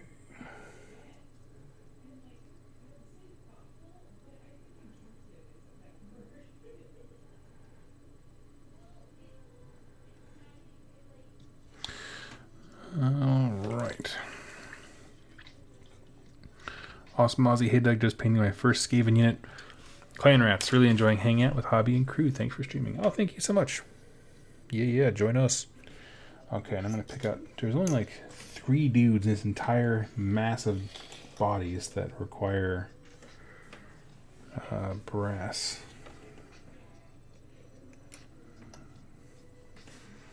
Let's see. Here's one. So when you're batch painting, this becomes the worst part, where you're like looking for those odds and end models. Okay, he has a brass thing. You know, like when the general stuff is done, you start looking for specific weapon objects or that kind of stuff. It'll just drive you insane. So let's see.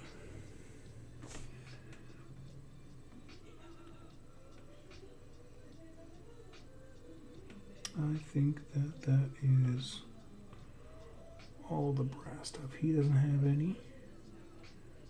Book doesn't. Okay. And here we go. Okay. Oh, wow. Chat pulled up real quick. Okay. If Loon Curse turns out to be what I think it is, best find Sylvaneth player to split the box with. Yeah. Well, man, you best find it, and you best find it quick, because if it sells like anything like, what is it, the Carrion Empire did, holy smokes, it'll be sold out in no time. That's when you got to pre-order. Mike Hammond says, Wrathmonger's done and painted. Nice. Bought them to help with the cannons. Did you really buy him to help with the cannons, man? I never thought that FAQ was going to stand, or the that synergy was going to stand. But now you got some Wrathmongers. That's funny. If you don't know, there was a brief point in time where a crazy man screaming with an anvil attached to his arm could smack a cannon by yelling at it, and then it would just suddenly start shooting better. And not to my surprise, but to the surprise of many, and that was not an intended consequence. But it's kind of a bummer because the cannons really needed it. And that's why I think many people were like, yes.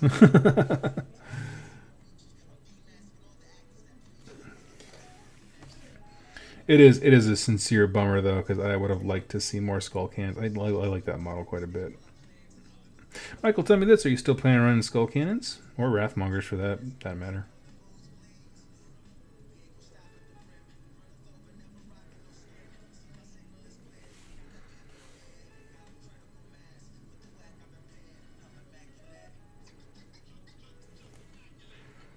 Let's see. TG Sable, do you think if I convert a Blood Secrator and Mighty Lord of Khorne to Slaughter Priest, people would be cool? As long as the base sizes are fine and you go out of your way to make them look visually distinct, I don't think many people would care. A lot of folks do conversions on those Khorne Lords because they're terrific models.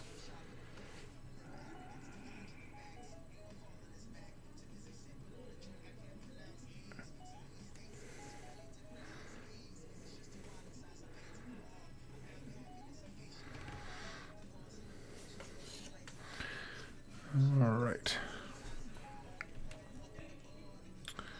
Take Mars, headed to bed. Good night, my friend. Take it easy. Let's see.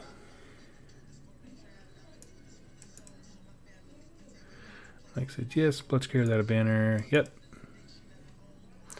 Hugh says, Doug, I never knew about AOS before I watch your videos, but what army book of AOS shall I get first for lore knowledge of AOS? So what army book? Stormcast probably have the most lore. If you're looking specifically at a battle tome, like an army book, I would say probably Stormcast. They just have a good timeline as far as stuff goes. If you're trying to learn about the world, I'm not sure the best book. There's not really a great one-stop shop book, unfortunately. That's a real shame. Yeah, for lore specifically for an army book, yeah, whatever army you like. But Stormcast is a good all-rounder. Kevin Hart, love your lore videos, man. Only ever played 2 games of AOS, but very interested in Warcry. Yeah, dude, me too. And thank you so much for the compliment. I could not be more excited. I'm actually really rushing to get the Skaven stuff done, so that when that comes out, I can go hog wild on Warcry. I mean, I want to go nuts on it. It looks so cool. Joel says, buy some bits and you can make 10 Skull Reapers. Oh, yeah. Stephen Chan, question, is Dylan still on Rerolling Ones? You know, I don't actually know. So Dylan is kind of a friend of me. I don't know him very well. If we've played like 2 or 3 games together, I'm not quite sure. I haven't really heard anything on from him at that point. I think he stepped down to take care of some health stuff, and I just haven't heard from him. Andrew, do you think you'll buy any Nurgle units to go with your Pestilence? I think the Rotflies are cool. Yeah, dude. So, I'm definitely at some point going to try running it as Nurgle, because there's no reason not to. It doesn't cost me anything, right? I have the battle tome already from when I reviewed it. So, at some point, I definitely will attempt it. He's already painted. As far as... Let's see. Actually, I'm going to start over on this side. So yeah, I'm going to try him as Nurgle. If I do like it, something I definitely want to do is get into the summoning side of things. So, plus that I just think Plague Bearers are fun to paint. So I'll probably go with Demons. Because can you imagine a huge wall of clan rats, right? With all the buffs that Nurgle gives them, whether it's the Glotkin giving them 2 wounds each, or the Lord of Blight's making them super hard to hit. That's up front tearing you apart, and then over the course of the game summoning in trees and demons. Oh my gosh, it sounds amazing. It sounds ball busting. I don't want to play against it. So yeah. Syntax, you ever played 40k or you just play AOS? I played both.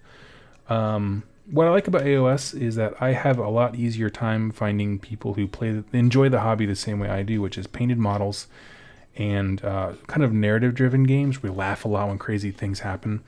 In my local area, just outside Seattle, Washington, there is a very well-organized and competent competitive 40k meta. And so I found it to be a lot more difficult to get the kind of fun, relaxed games that I like in for 40k.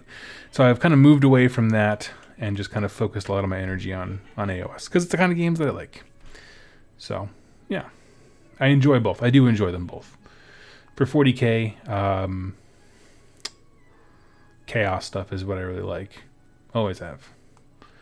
I like the warp and the mutations and that kind of stuff on Space Marines. Let's see. Aristotle agrees. I do it for Glotkin. Yeah, that's a main factor of why I want to try it. I might actually start, I'll do 1,000-point games of Pestilence Legions, but then when I go try to make the jump to 2K, I'll probably start with Nurgle, because the Glotkin is 420 points. He gets me to that 2K mark way faster. So, let's see. Cody, who else has started Black Talon for the book club? I have, at least. I'm a little over halfway. I think I'm about halfway as well. Yep. I was doing a little bit of pre-hobby today, this morning, so yeah. Michael says, dropping the cannons to make room for more stuff, but the Wrathmongers are going to give Scarbrand an extra attack. Nice. Chad asks, any news on Shu's Wanderers? No. He paused to go... He's building new tables. Basically, if you've noticed, the last couple of Rerolling 1 battle reports have all been at Jack's house.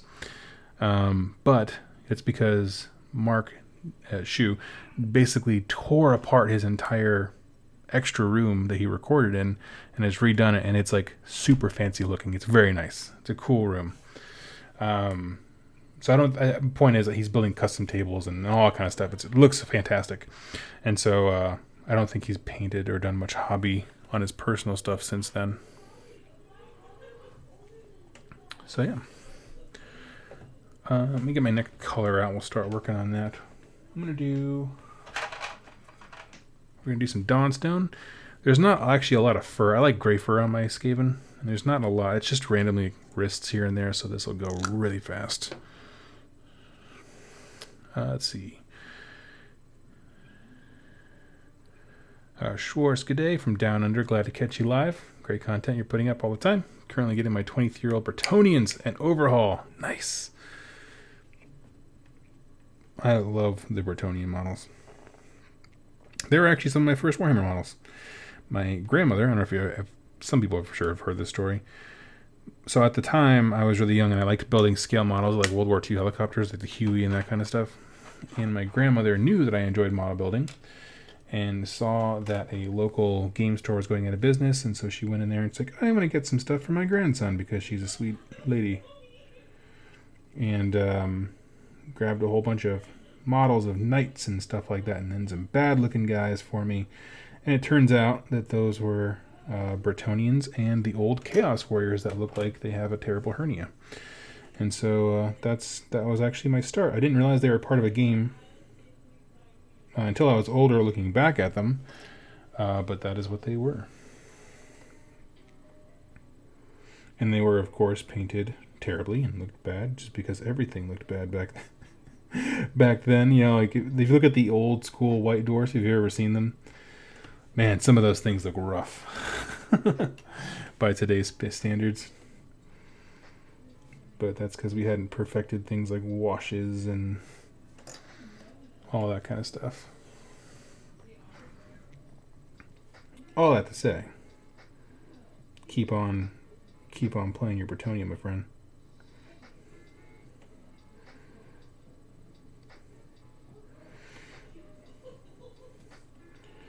And just kind of brush off the inevitable, endless Flesh Eater Courts jokes. James Valdez, what'd you miss? Just chatting. Give me a second.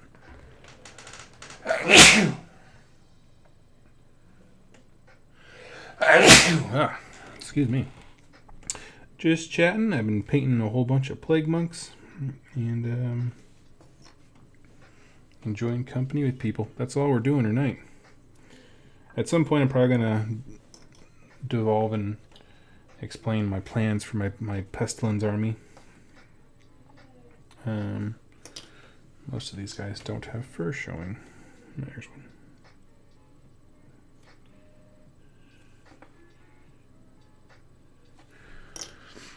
Let's see. Hugh. Doug, I'm making fan-made character named Hugh the Great Darkness Emperor, Chaos God of Evil, Wickedness, and Darkness. He has his own Chaos Space Marine warband called the Darkness Suns. I dig it. What's your paint colors of choice?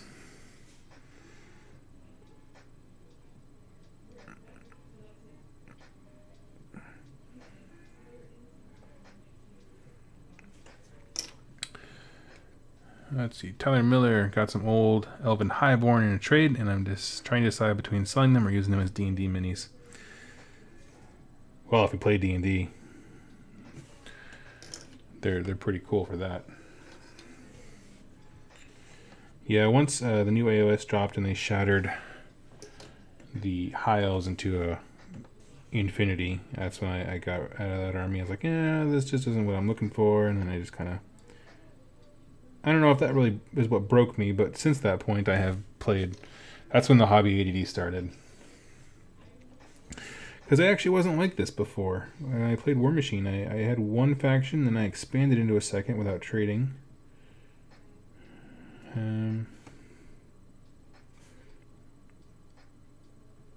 Yeah, I didn't start the army painting and swapping until I moved over to Fantasy Battles.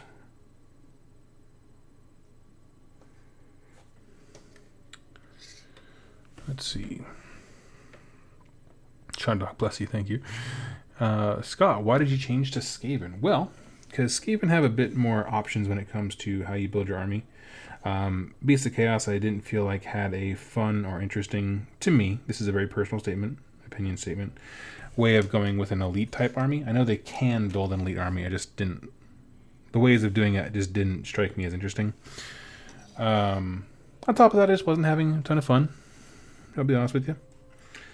And so, just looking for another faction. The Skaven book was coming out, and they have so much variety. You can play in so many different ways. Like, for example, if I want to go elite, which I'm thinking about taking to Nova, is the Scryer stuff. That's a lot of super interesting models that are built upon large machines. They're expensive point-wise, and they just offer a whole lot there.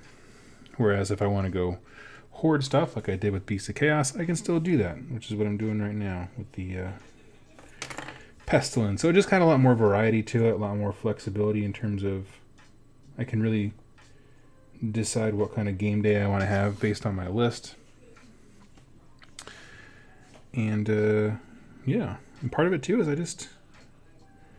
I really want to get better at tournaments, and so it's an army with it has options, right? It's like Stormcast almost in the sense where it's just like endless options, and good ones too. Let's see. What would you want them to do with all the elves that don't have battle tomes? What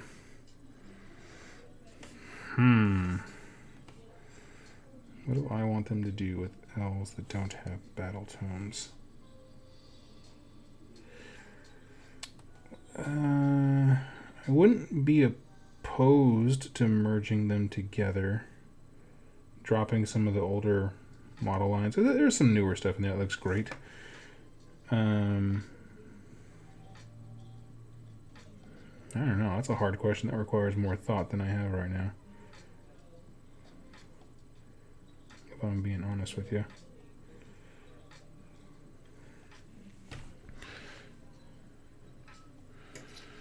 Okay.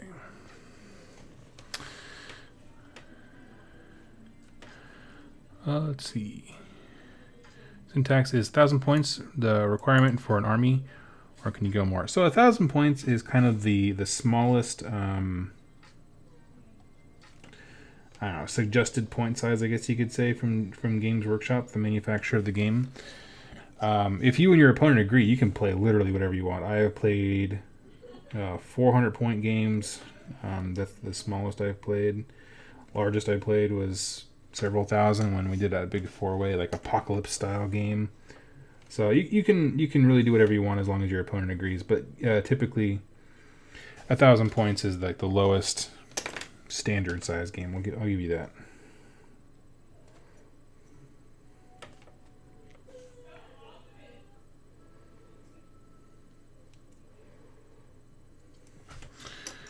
Let's see.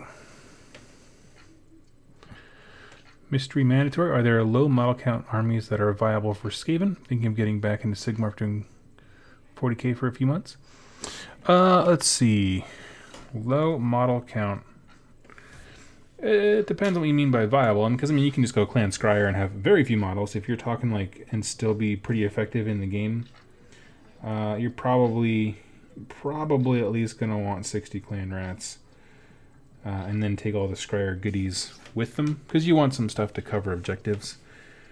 So it depends on how elite you want to go. You could go Clan Scryer, get 3 squads of Acolytes, which is their minimum size battle line, so it's 5 models each. They're going to die to a Swift Breeze.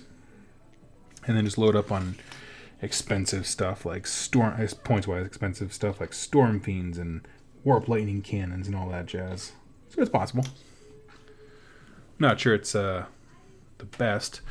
Do me a favor, someone on YouTube, type in the comments, because the stream shuts down if I try and type in there, the link to the Age of Sigmar War Scroll builder thing, so that Syntax here, our new friend, can start playing with the points calculator. Syntax, basically, Games Workshop put out a online calculator that's free, so you can use that, but also the points come in all the books for the armies. So if you buy the Stormcast book, if you're starting Stormcast, it'll have all the points in the back, and you can use that.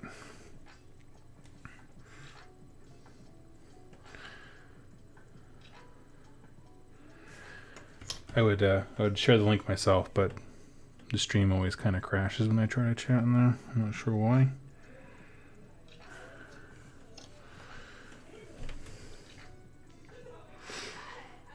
Let's see. Sebastian, hey, keep sharing videos. Thank you so much. Keep them up. Are there any potential unreleased battle tomes that you're hoping for? I'm always hoping for free people, for humans. It is always on my mind.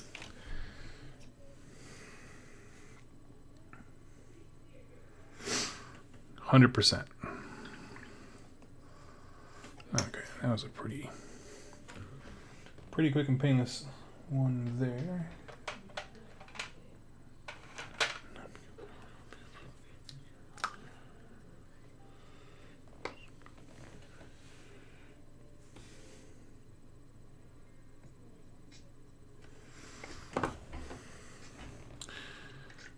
Let's see.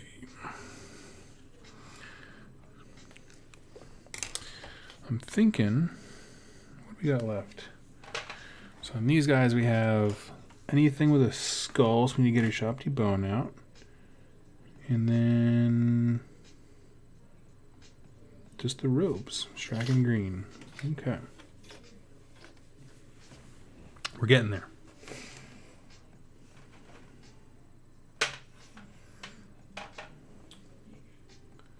Free guild for days. My wizard escort army won't technically be legal until they get a battle tome. Yeah, I understand that.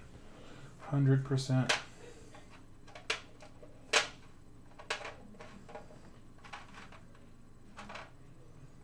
All right, Xander Dust. Here we go. Yeah, no, I absolutely agree. Free guild. I think they need the love, but I'm also happy to wait because I would hate for their book to come out and like it just not feel like it's done right. Right? You know, let it percolate.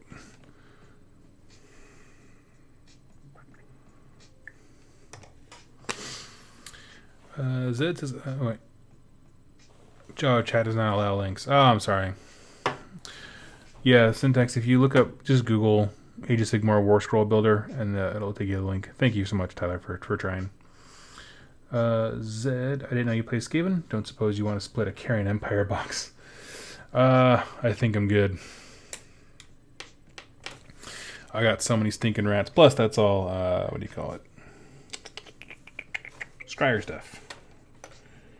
And I have actually quite a bit of Scryer stuff.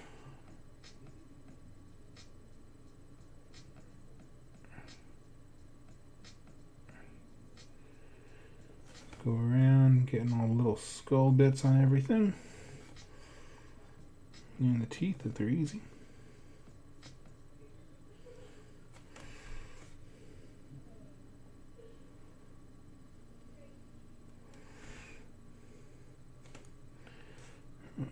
This might actually be a longer step than I thought. There's quite a bit of bone-colored stuff on these dudes. Hugh, Doug, do you watch any anime shows like 7 Days Since? No, not really. Never, not for any particular reason. I used to watch, when I was in high school, my goodness, Hellsing and Full Metal Alchemist, I think, is the most I got. Plus the classics, you know, Dragon Ball Z. It's pretty much where they lost me. Although lately, like, so basically I go on these YouTube benders where I just, like, find some other niche beside Age of Sigmar and binge it just because it's good to kind of clear my mind a little bit, you know, not get infatuated about one thing. And then see some other content producers, way other channels do stuff. And,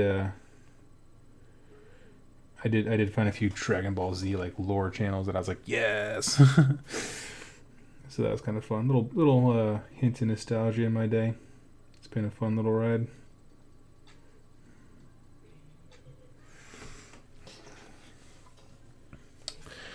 Let's see.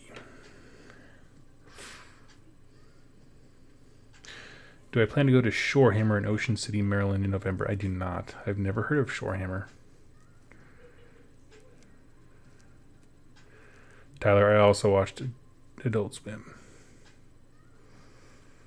Steven Chan, isn't Carrion Empire discontinued? Yeah, it was darn near discontinued by the time it hit the shelves because they sold out of it so stinking fast. There is a place locally that still has a copy. But that's because they got theirs so late that everyone stopped looking for it because everyone thought it was out of print.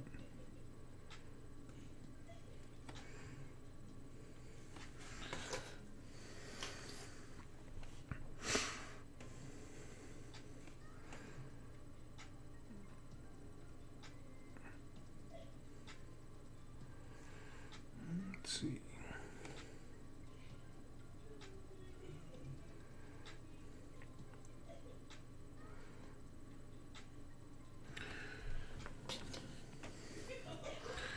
These guys are coming along. It still feels faster than the time that one mega stream that I did where I start to finish painted 40 clan routes. This still feels faster than that because I used 2 different colors for them. I used a blue and a red, which required super different highlights and washes, you know. So I had to do those things separately. Whereas these guys, you know, the cowl and the actual rub itself both took the same wash, which definitely sped stuff up. My goodness. Much speed, very grace.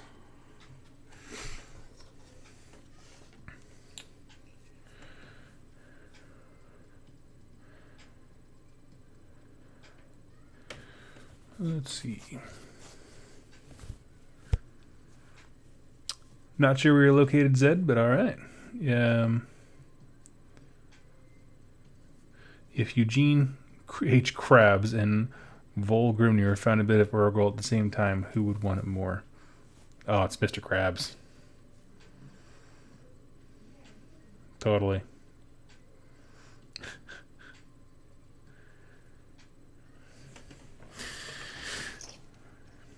Year of Beast is over. Yep. I think I made it like 2.5 months.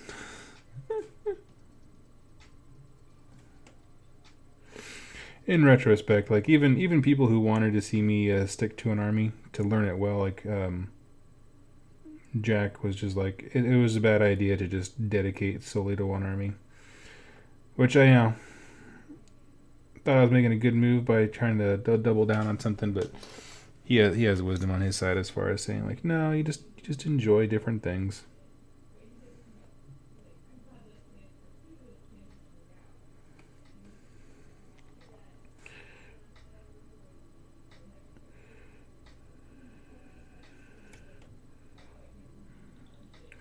That's why it's good to have great friends like that. Ones who don't make you feel bad for going back on things.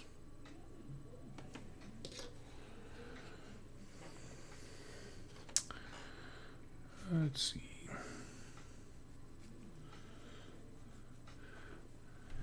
I'm currently at 6 losses and 1 win with my Scryer. I dig it. Keep at it. Yeah, I what I found for Scryer, and this is just my experience, and tell me if you had something similar, because I'm curious. I found their battalions are not great. I won't say, I don't like using terms like worthless or trash. I hate that kind of stuff. But I found that they don't help the army do what it wants to do, and that is the biggest. It's the worst thing a battalion you could say about a battalion. And so I just found that they weren't fun to play. They weren't engaging, and they were expensive as all get out. And then if you try moving away from a battalion, like, man, the army can be rough because there's so few dudes. They don't even use a lot of the bonuses that being a Skaven gives you. I just had a really rough time with it. I feel like they're good to have for like demo games and, you know, just trying something different, getting your shooting in there. I think I really did enjoy my Grand Alliance Chaos Army that I took to Battle the Tower. But beyond that, I think other clans do it better, particularly Pestilence.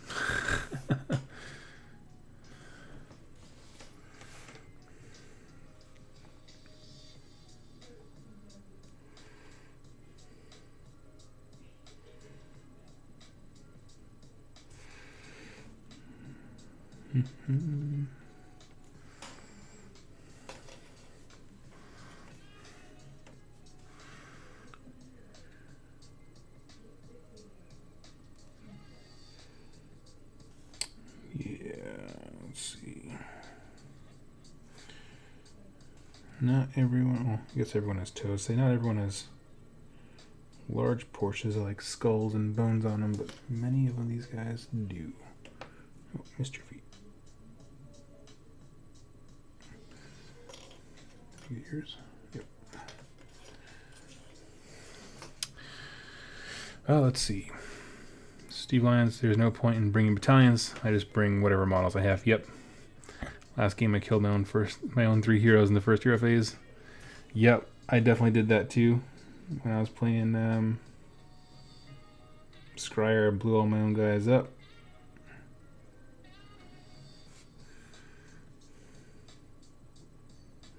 It's one of those things that for Skaven, it is fun to blow up. I'm not gonna lie. At the same time, it's also fun to complete a game and feel like you gave your opponent a shot or a good game. So yeah. If you get Vanguard, can you add normal Stormcast to your army, or do you need to stick to Vanguard? Nope, you can add whatever you want. Vanguard is just a way of organizing their model line, so it means nothing to you. You buy into Stormcast, you get all the Stormcast.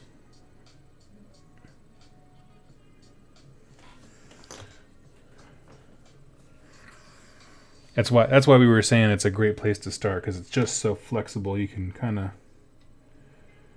pick up anywhere. You could grab the Vanguard set and then dive into that other starter set if you want to save some coin, see what you like more, that kind of stuff.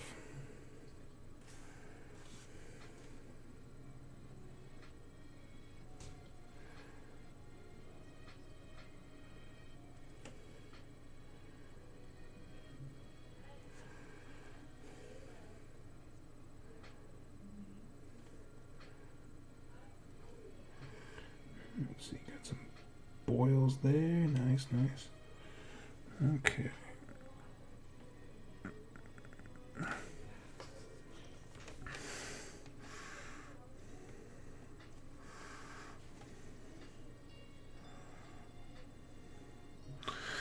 All right. Also, acolytes are not easy to get unless you kit bash. Yeah, I actually bought a box of plague monks and converted them to acolytes. So I could have 20 of them, so I could just fill my battle line up instantly.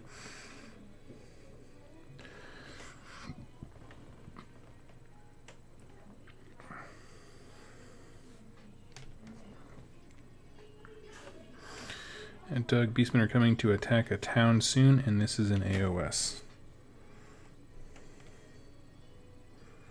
I'm not sure I follow.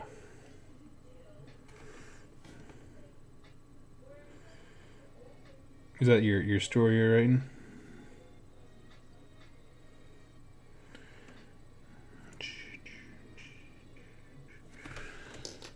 Oh my god, this is the most arduous part.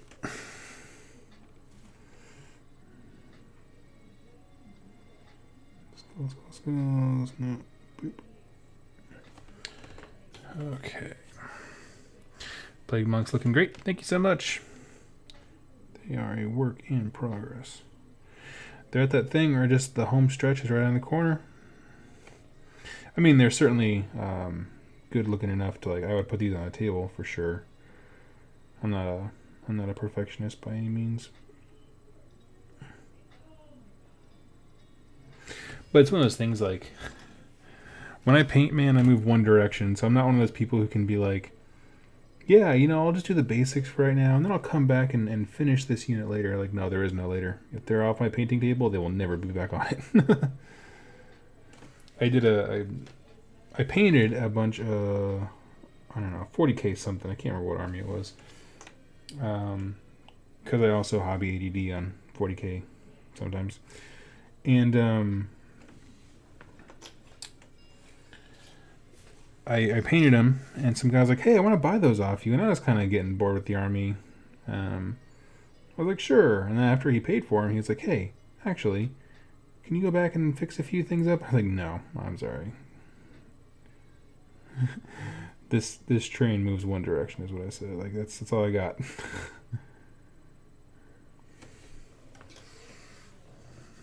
Let's see. The Black Legion books make me want to start a Beastman 40k army. That'd be cool. Anyone here have experience doing Path to Glory? I've done many. Is it worth it? Just trying to justify starting a Tzeentch Disciple army. Path to Glory is fantastic. I don't like Skirmish, but Path to Glory is a blast. If you get, I think 3+ is definitely the best way to go if you have a group to game with.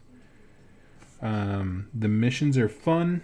some of them, I'm going to warn you, you need to have a realistic conversation before the game with your opponent to make it fun. So, for example, like there's one mission where one person is trying to get to the opposite end of the board. Like, say this cutting mat is a 6x4. Right? One person starts over here, and they're trying to reach the other end of the board. The thing is that like it's not a game if this person's Seraphon because they can teleport, and so like those kinds of things. Just have a discussion with your opponent and be like, hey, can we just not use that ability for this one game? Yes, like, you know what I mean? It's a narrative scenario, and that's exactly why it's narrative. But beyond those little things, and that's a very minor thing, right? No opponent is going to be unreasonable and be a total tool about it. But, besides those minor things, Path of Glory is a great way to start an army. It's a kind of a built-in slow grow progression thing. Some fun missions that you probably won't try otherwise. But if you want to see it done, we did Path to Glory on rerolling ones. You should go watch that. Basically, we made the rule for ourselves that we were going to roll for everything, including what hero you use. Well, maybe we chose the hero because we did have to know what we were playing before. But I think we chose the hero, but everything else we rolled for, like artifacts and command traits and all that kind of stuff. And it was an absolute blast.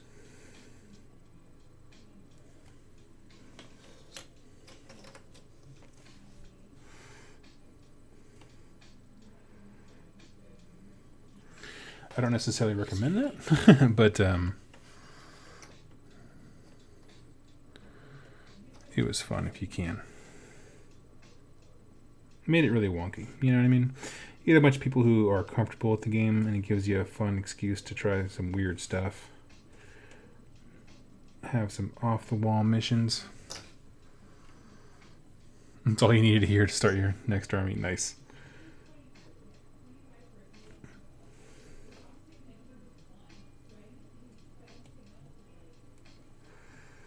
Yeah, the only thing I would say is it does require a gaming group, and you all have to be on the same page as far as what kind of games you're signing up for.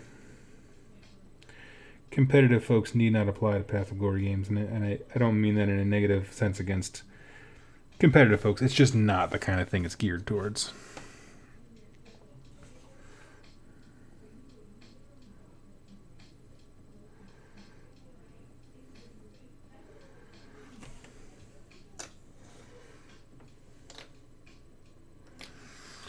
Making sure I got all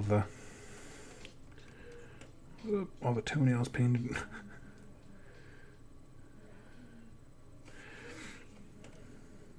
So let's see. What else is going on? So yeah, I'm trying to get these guys painted up. I actually, for the first time, I'm getting some commission work done. Friend of the show, Sean, is taking care of the Plague Furnace from this set. I'm very excited to get my hands on that guy. Hugh says, what if we were in the lore of AOS? What are your thoughts about it? Oh, am I going to stay in Nazir or am I going to go somewhere else? Ooh. Where would I want to be if I was in the Mortal Realms? Part of me says Gur, but I also know that I would die very quickly. But I think it's the coolest. Yeah. Probably the Realm of Metal. I want to learn about the engineering and that kind of stuff. He has to be my friends, trying to coax him to paint. He is new, so I'll collect Zinch while he paints his equivalent at Flesh Eater Court. Sweet. That's a great way to do it.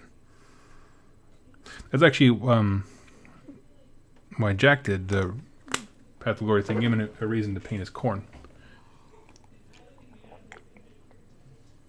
And now it looks fantastic.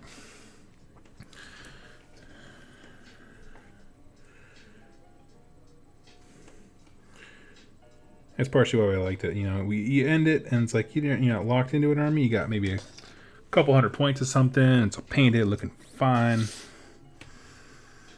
and you're all set. You can do whatever you want from there.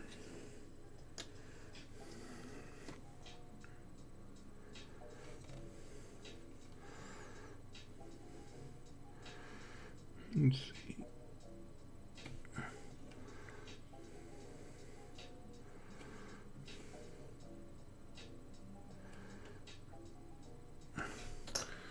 As cool as Guru is, I'd want to be in a Azir. Something else, Chamon. Yeah. Yeah, I mean, if I'm being honest with you, safety's... everything in this universe seems to be geared towards killing people. And so my overweight pasty self is probably safest in his ear.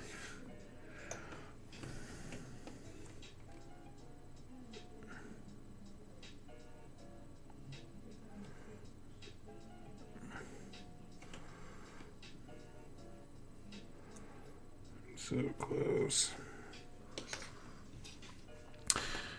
Best of luck with Plague Monks. 5 a.m. in Ireland, off to start the day job. Well, good luck to you, sir. Have a wonderful day. Thanks for spending some time with me. These guys should be no problem at all. I've painted tougher hordes than this.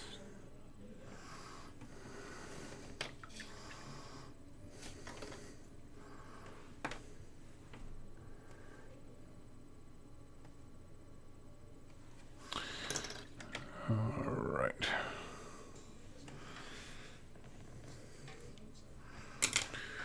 Oh, goodness. Okay, so now I gotta paint the next thing that isn't around the teeth and junk. So that needs time to dry. I think we'll jump into the robes.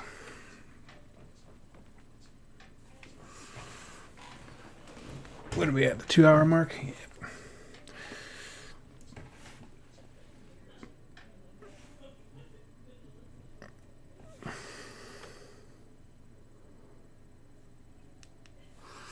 Okay, sorry about that. Let's see. Does anyone have any questions for me? Something we can discuss? Throw a topic in there. Otherwise, I'm just going to go into a exhaustive discussion on Plague Monks and why I think they're the best. But before I do that, that's like my ace in the hole, so I'm going to let anyone else ask a question before I just jump into that.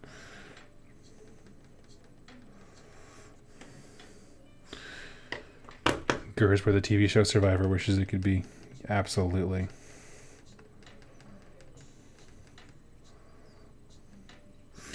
It's gonna like, the Mortal Realms version of Survivor would make it seem like it's in Gur, but actually be in a really safe area of Azir, right? But they want to make you feel like you're in danger.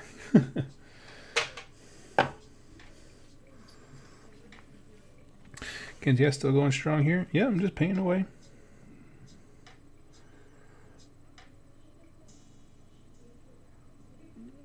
So if anyone had any questions or stuff that we could discuss.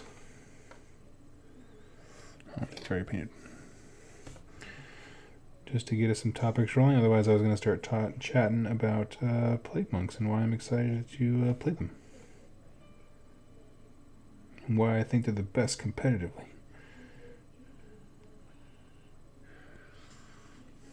Let's see. How big is the Ever-Chosen's army in AOS?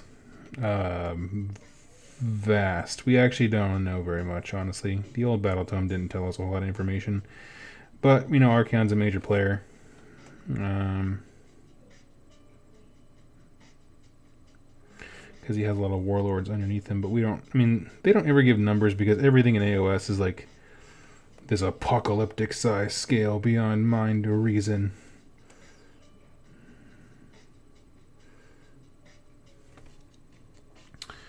What are your thoughts, feelings on Storm Vermin? Storm Vermin are very expensive, both in real life dollars and points. I do like them, but they kind of just seem like worse Bestigors, like back when I played Beasts of Chaos. So I can't quite figure them out. Bestigors are awesome because you could do a turn 1 charge easily, and Storm Vermin don't have any kind of capabilities like that.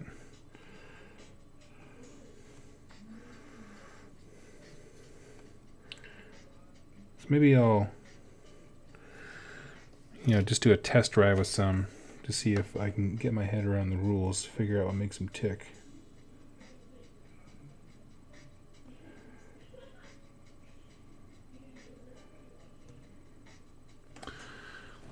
Let's see. Just had a thought, possibly originating from a small amount of alcohol. Skaven are either a war machine, either a war machine army or a horde army. Yeah, for the most part. And also, there has to be some kind of consideration for Molder being large living creatures that are expensive, so they can't be a horde. But pretty much, yeah. Yeah, I generally think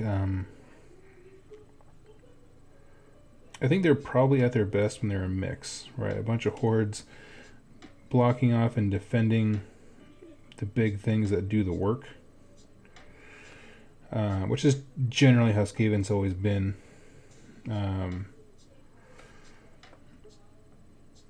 But yeah, so the list that I'm considering, for example, to that point, is it's 120 plague monks. This is my 2K list, not what I'm building right now necessarily, but 120 plague monks with the Congregation of Filth Battalion. So they all get a 6-up save after the save. And then the Foul Rain thing where it takes the catapults and gives them bonus to wound, I believe. Because when I was playing my third round of the game of the tournament last time I went to, my opponent had a Gaunt Summoner, and he terrified me because the Gaunt Summoner has a spell that just annihilates hordes. I mean, that is his reason for existing. And I was lucky in the sense that I got the Skaven Jezzails, because I was on Online Chaos. I took a bunch of Jezzails. They were able to snipe him out early, and so that was a massive lifesaver to me. And then I was thinking to myself, like, well, if I want to go all in on Pestilence, like, I need to have an answer. Like, how am I going to deal with anti-horde stuff? And I didn't have a good one, to be honest with you. And so I was like, well, I was going to do the Procession of Filth, which is the 2 Congregation of Filth battalion. It's like a mega battalion type thing. I was like, no. If I do the Foul Rain, then I get some shooting, and that's super nice.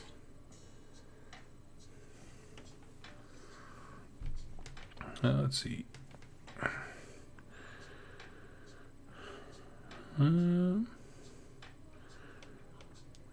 Cody, what makes you excited to play Pig Monks? I will talk about that in just a second. Some other questions came in.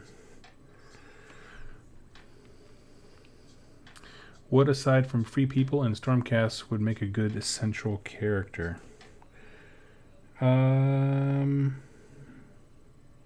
Like what factions? Ooh. I would like a book from the perspective of Daughters of Cain. Especially a higher up who knows about the Melusai. Where there's just this secret they have to keep.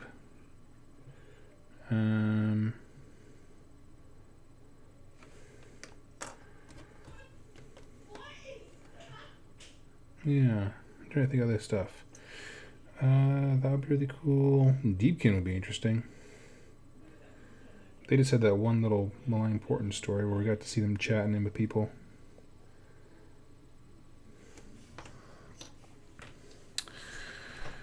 Let's see. Sam Cook. Why GW put numbers on things? It tends to look ridiculous.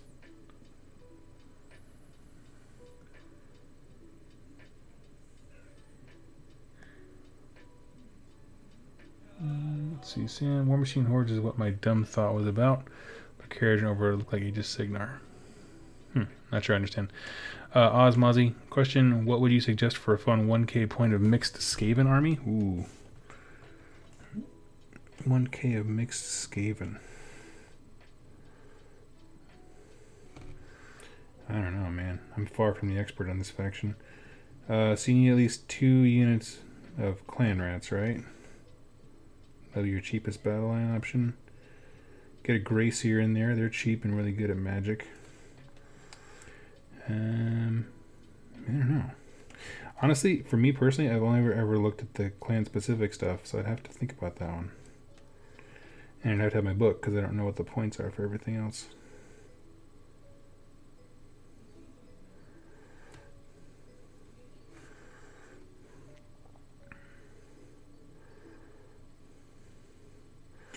But you can't go wrong with Unit Edge Zale, I'll tell you that much.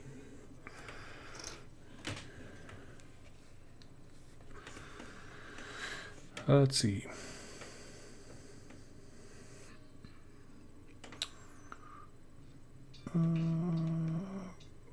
Kenzie, the only number I want to see is St. Celestine's height. I think it's just humorous that this holy angelic being is like 5'9" or something. It's true. How do you storm your army when you aren't playing it? I either put it on a shelf behind me, or you can buy like foam trays that are specifically for models, miniatures, that kind of stuff, and a bunch of companies sell those that fit specific armies very well. So I bought mine from KR Multicase because they make a good product.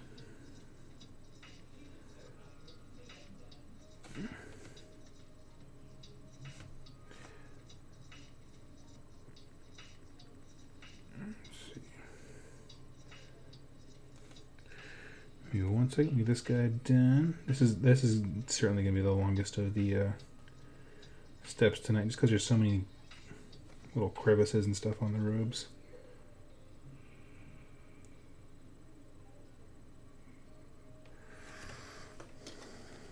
But when this is done, they're nearly complete, which is exciting.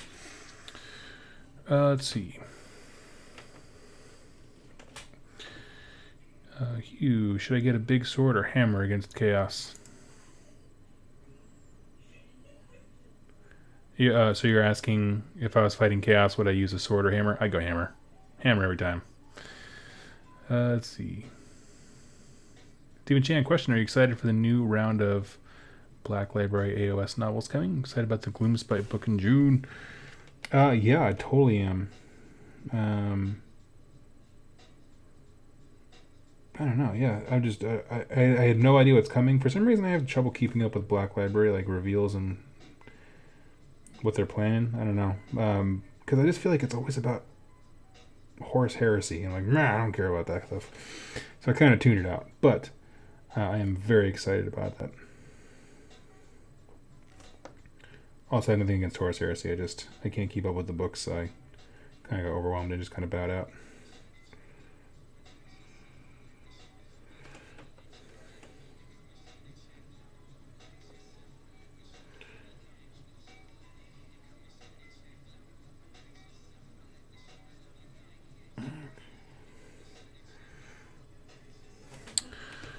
Let's see.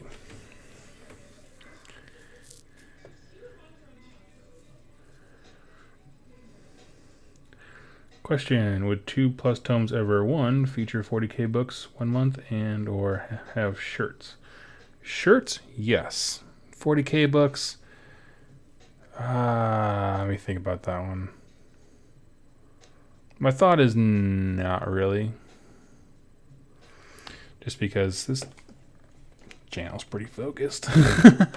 Every time I've brought up the idea of having 40k stuff on, I get some pretty negative reactions.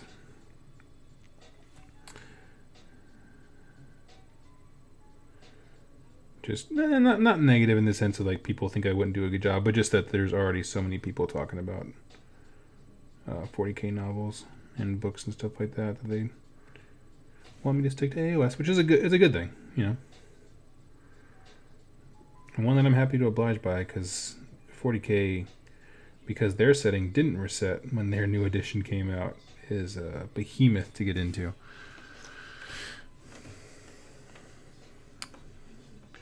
Sam Cook, in pure Pestilence, can you cast spells with anyone but the Vermin Lord? Most of the heroes seem to be priests, not wizards. That is correct. So you can have, and with maintaining your Pestilence allegiance, you know, where you can get Plague Monks as battle line, you can have one Master Clan General right? So you can take a Grey Seer or a Screaming Bell even. And also the Verminlord Corruptor can cast spells. So that's kind of your magic thing. The real strength of the sub-faction of Pestilence is not in the magic, but it is in the prayers, because the prayers can do damage, and they can't be unbound, which is super, super nice. The Plague Furnace, his 2 prayers buff up Plague Monks, and then the Plague Priest on foot, his prayers hurt enemy units. So, got kind of a nice little duality there. There's nothing in between. Like, there's no unit that has some prayers that are buffs and some that are damage dealing. It's either one or the other.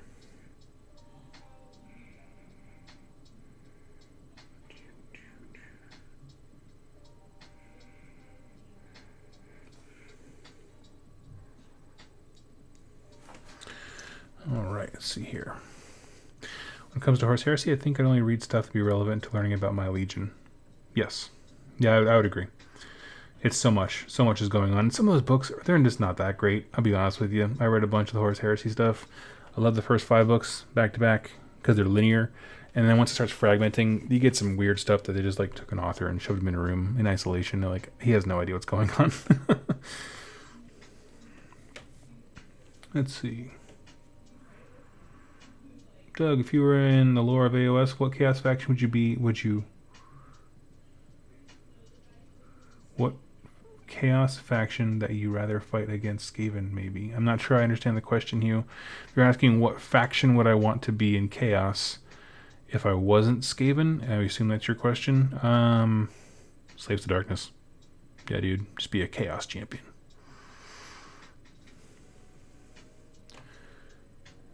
Oh, Stephen Chan, all I know from from Horus Heresy is Magnus Nothing Wrong, and the Iron Hands Primarch got shafted.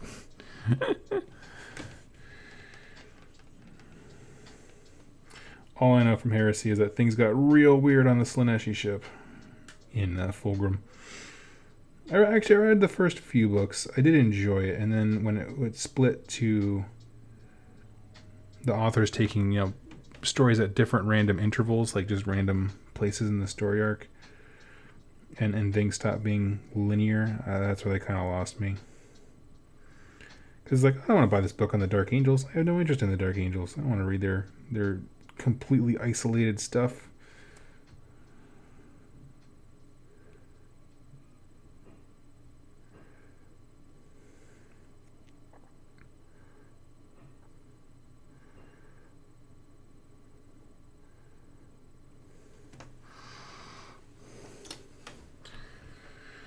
Let's see. I just cherry-picked books out of the Horus Heresy. Maybe they have to do with Iron Warriors or Orcs. Yes.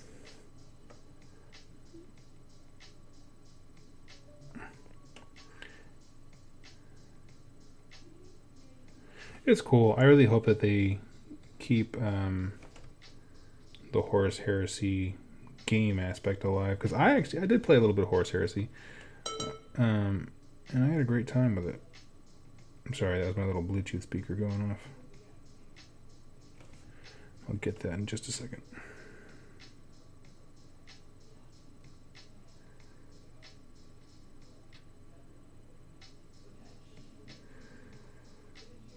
I wanted to make tonight go by a little faster, so I set up my little lo-fi hip-hop music speaker.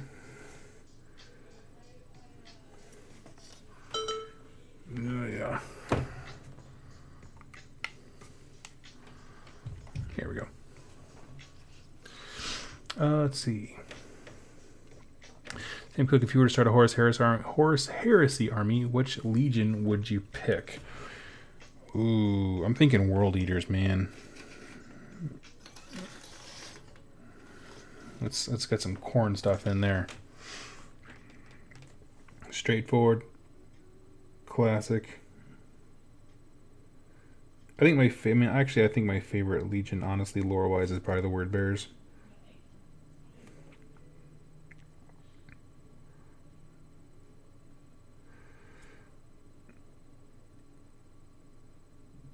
but also 1,000 Sun. They're all cool. They're all cool in their own right. I'll be honest with you. The only ones that never interested me were, what are the Raven ones? Like the Imperium.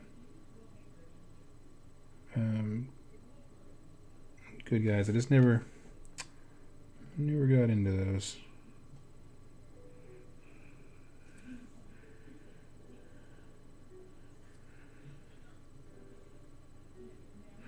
And you can't pick Space Wolves because everyone just makes dog jokes all day.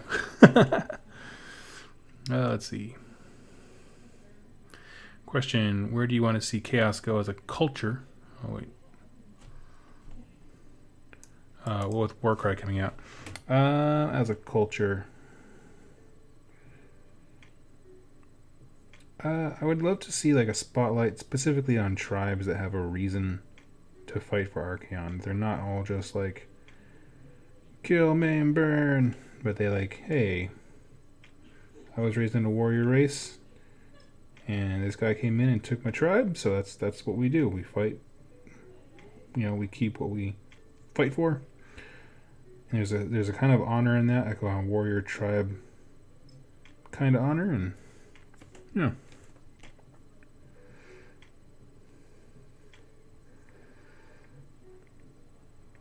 I guess it's more about like factions that are bad guys, because they are, but their badness comes from the fact that like things are just generally crappy in the moral realms, rather than I dedicated myself to like this terrible god who demands bad things of me. Just products of my environment, but by doing that on chaos level, it makes the environment interesting, which I think has always been a common complaint of AOS, that people struggle with the realms, the environment, that kind of stuff. Raven Guard, thank you.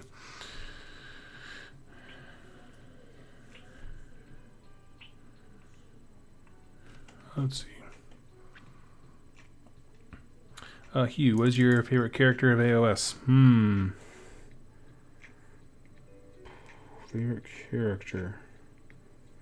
Honestly, I don't get too attached to individual characters, but if I had to pick one, I'd probably say Corgus Cole, which is why I'm excited about his book coming out, just because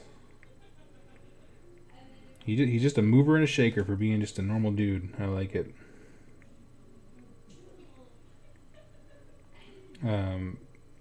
The early AOS books just made him seem super badass. He was a really cool guy in the beginning. He was a good intro villain. Related, what utility does a Dark Oath War Queen have in general? Like on the tabletop? Absolutely none. She's hot garbage, rules-wise. But I like her for the model. She's just a melee hero without any kind of special shtick to be really good at what she does. She's just kind of there, and not great as a result.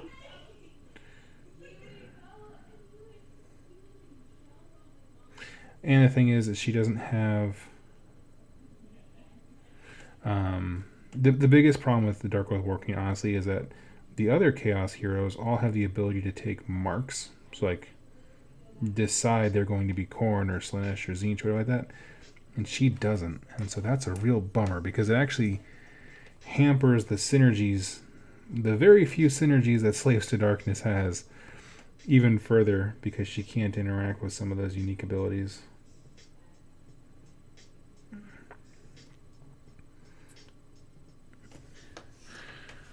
But, she's a trophy model. She's there for looks, I guess. I don't know. I assume when there's a battle tome built around her, it'll make a lot more sense.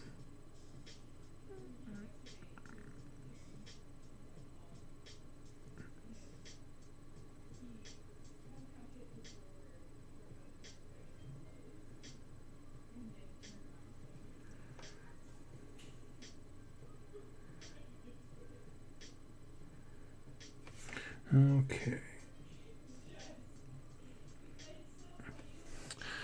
Let's see. Raven Guard equals sad Batmans. Night Lord equals mad Batmans. I like it. think it would be cool to see a 2+ Tough AOS beginner league. Your channel has always been very beginner friendly. That has always been the goal. Tell me, Oldstone, what you mean by a beginner league. I'm very curious about that. Yeah, this channel from the start has always been about getting new folks into the game. Or returning Warhammer Fantasy players.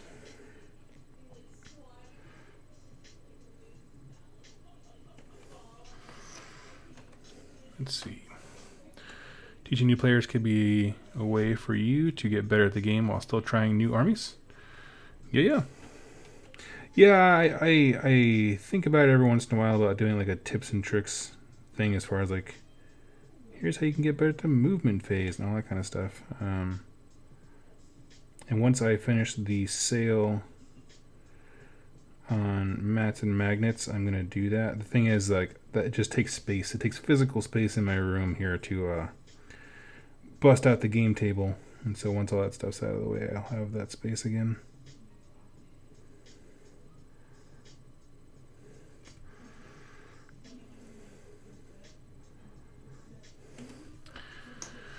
Let's see.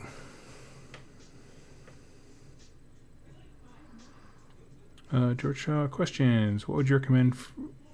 Would you recommend the book Plague Garden? I have actually not read Plague Garden. I hear a lot about it. I hear that it's amazing. From people that I trust, so I am optimistic about it. But I have to be honest, I have not read it myself. So here's the thing. Part of the reason why I wanted to do the book club thing was because I simply do not have a chance to read a lot of AOS Black Library books, like the actual army books. I read a lot of the battle tomes because I do all the lore stuff for the channel. But if you look at the channel, almost all the lore that I cover is out of a battle tome. It's because I don't get the chance to read a lot of Black Library books. So it's kind of a way for me to like make it a priority. So hopefully very soon I'll have an opinion about those kinds of books. So yeah. Let's see. Dark Oath Chieftain can't mark either. Cool models. Yep. Elf, how many Plague Monks? 40. Eric Arthur, Rest in Peace, Beastman 2019. Technically, I'll have you know, I bought them in 2018 in December, like mid-December. So we can at least pretend that they were a year old if we just use the years.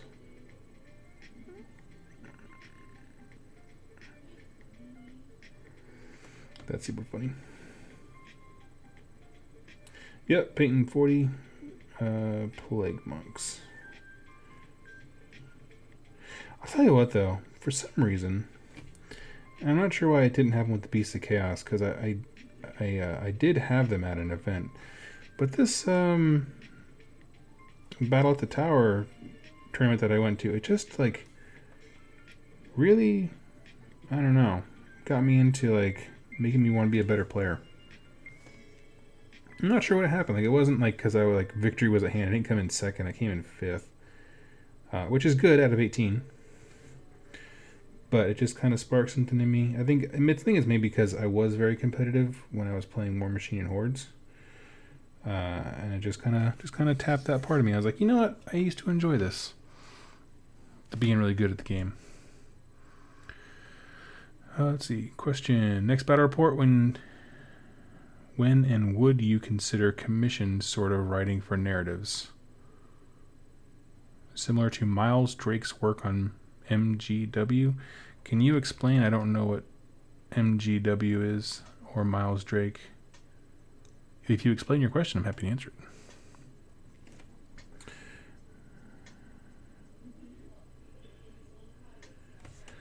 Give me 1 second, let me paint this guy real quick. Only downside of doing a painting and hangout thing, I do have to look down a bit.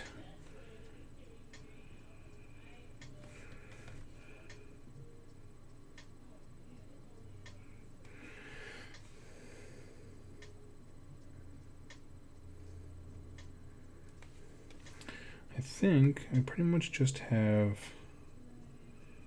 the ropes to do, and then do the highlight on the skin, not highlight, the highlight on the bone stuff to make it look different than the cloth. I should be almost done.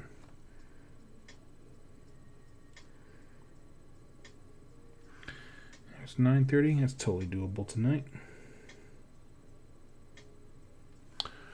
Let's see. And a cute, I'd be in the Bloodband Warband. Nice. Skaven are just rat beasts. Absolutely.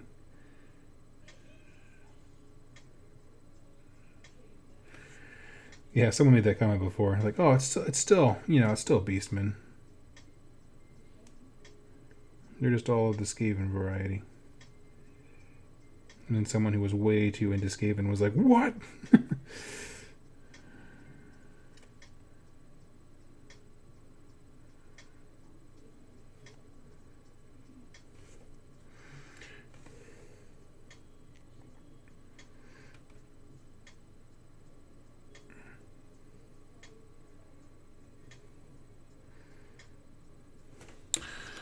Let's see.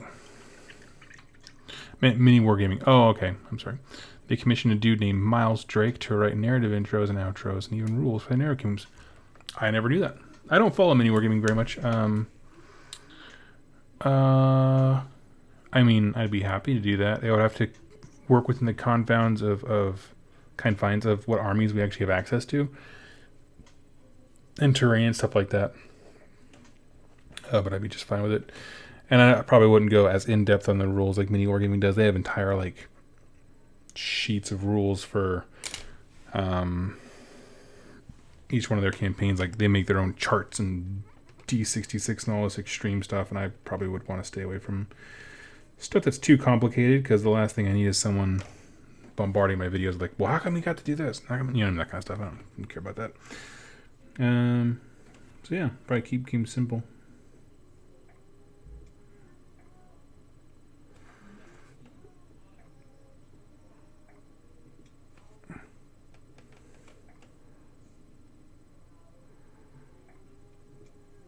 But I wouldn't mind taking some of the creative burden off. Really, I enjoy editing videos, and I enjoy talking about lore. Actually, writing stories is not my forte.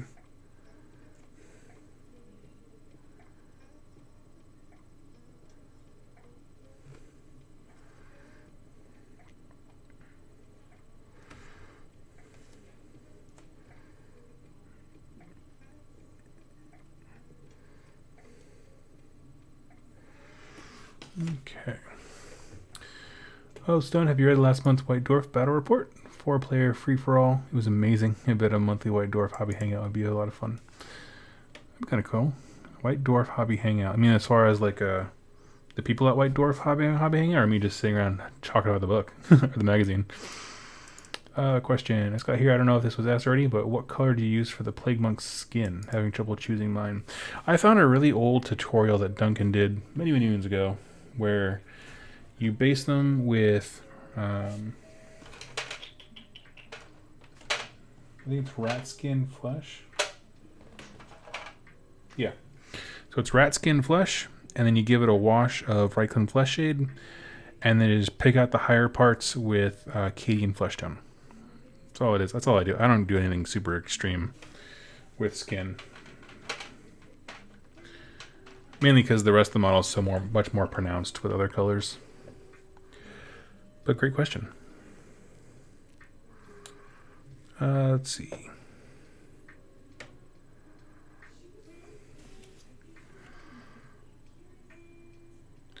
Oh, pretty much like the book club, except uses the monthly issue of White Dwarf. That'd be kind of a cool idea. Certainly easier to do than finding the time to read a whole novel. Tell you what, I'm going to try that 1 month. We'll just see how it goes.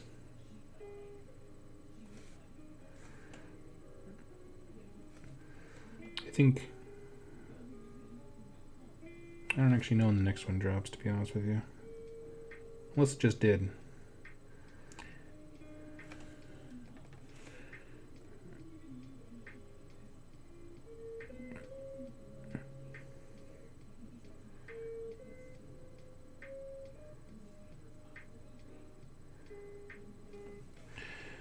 Let's see.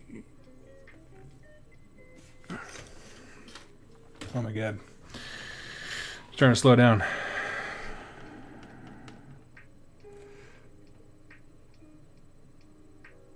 This is where it gets really grindy, where it's just a lot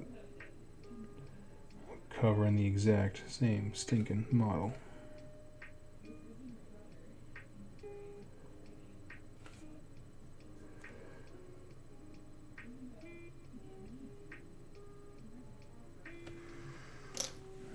Kind of over thin that paint.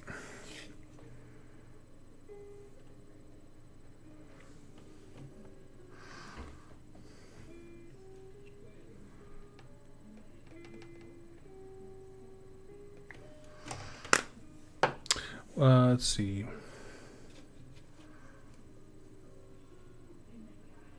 Yeah, we should do the White Dwarf book club. That'd be kind of cool. Cody, what kind of brushes do I use? Whatever is cheapest. I mean that. I am super rough on my brushes.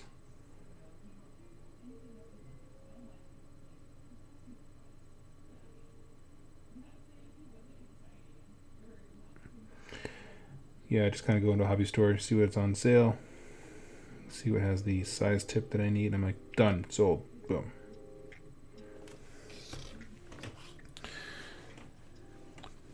last much story was pretty much Malign Important story 1 year late. I like that. I feel like there's been a few of those lately. I think I made that analogy to something and I can't remember what it was.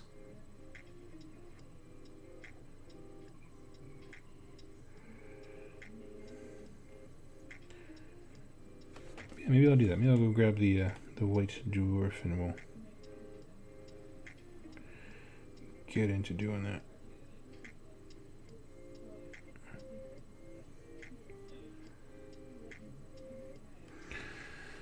Okay, what we got?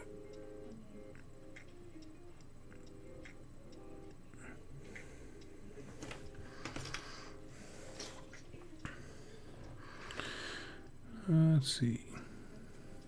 White Dwarf stores, but oh man, I have never trusted to get a White Dwarf subscription because I hear all the horror stories. I know there's many people that like have never had a problem with their issues coming on time, but I don't know.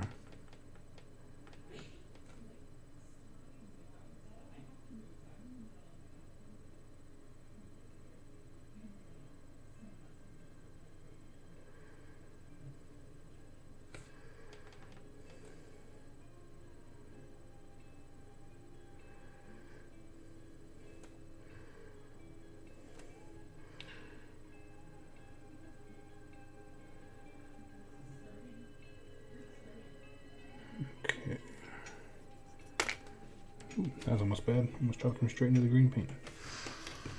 Let's see. As far as someone asked earlier, Cody, I think it was, asked why I'm so excited about Plague Monks. And I'll go into that just to break up some awkward silence as I just sit here and paint stuff. So I took a unit of 40. Well, okay, back up a little further. So I wanted to get into playing Skaven a little bit more competitively. And I look at the Scryer stuff, and it's not doing it for me.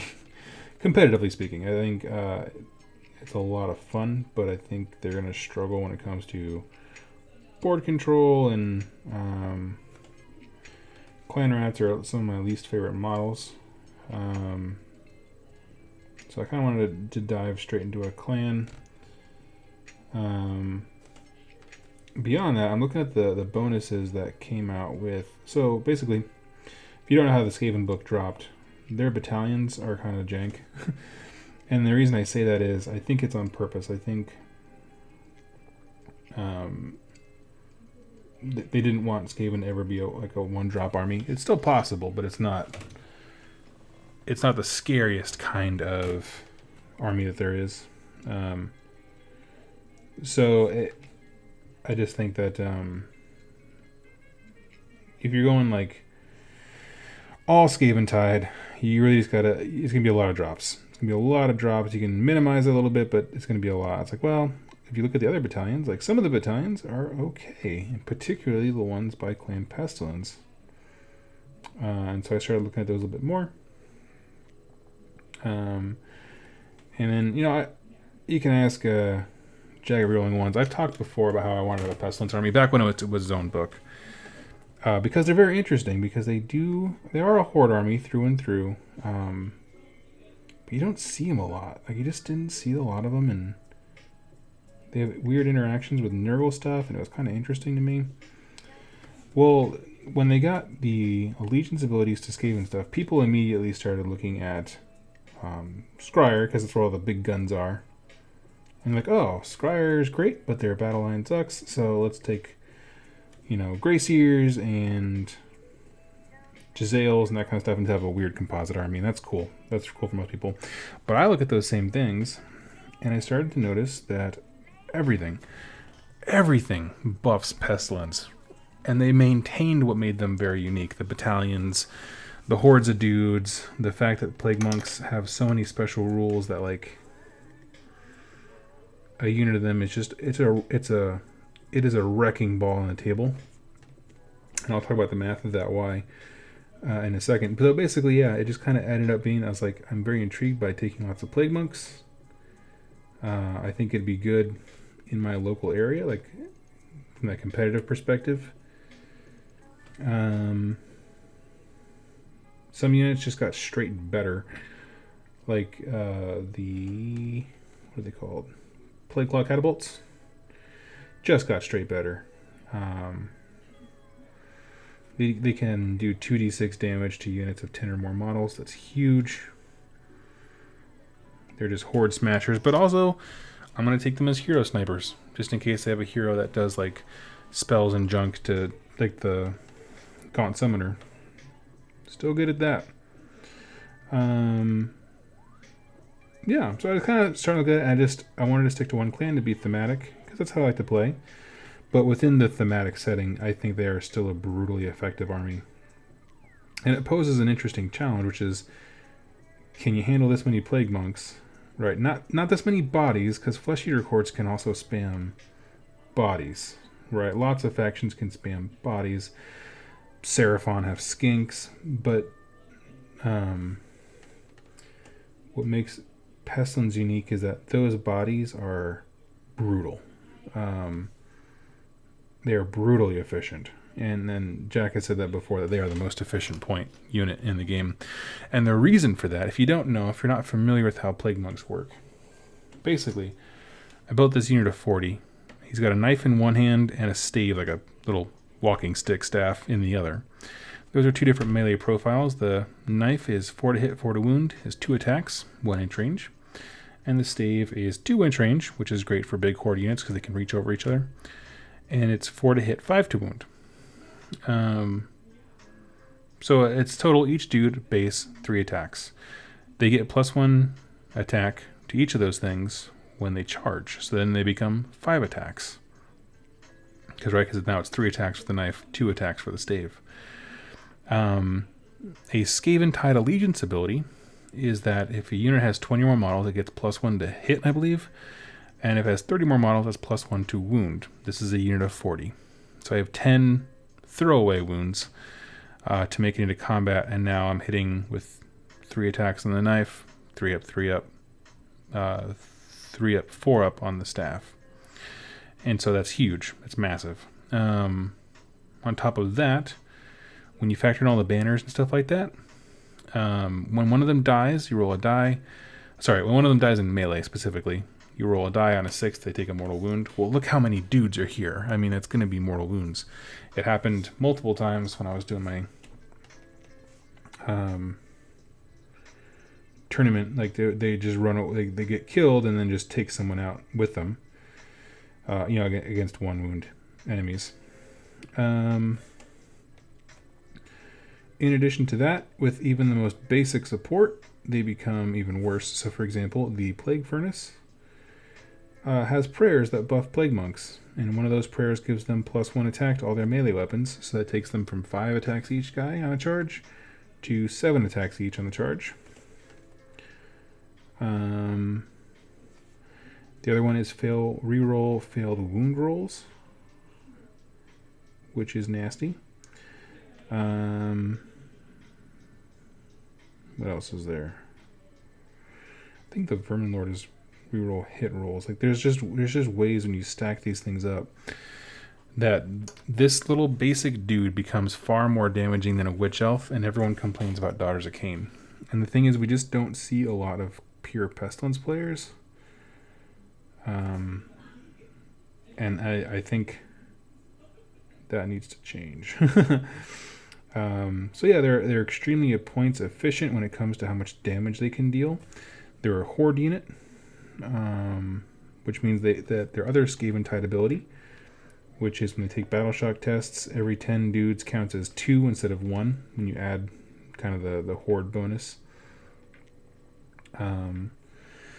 So depending, your first round, it used to be very, very important to like save a command point or build that into your list so that you could, Inspiring Presence turn 1. It's not as much of an issue right now.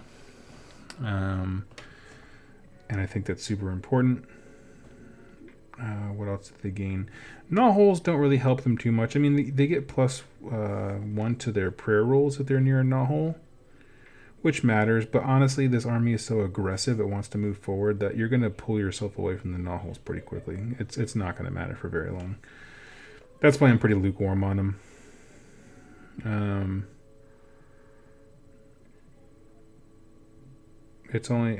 Those rules have only mattered really once for me personally. Beyond that, yeah, it's a lot of models to dislodge. People, no matter how killy a unit is, there are a few things that can truly, in a mathematically reasonable way, chew through a huge horde of Skaven. It's just more bodies than most people have attacks, through and through, and that's super simple. Things that do hurt them really bad are like the screams from Crypt Flayers and Flesh Eater Courts. But honestly, they're rocking everything right now, like Flesh Eater Courts are. So that doesn't make them uniquely disadvantaged. Let's see.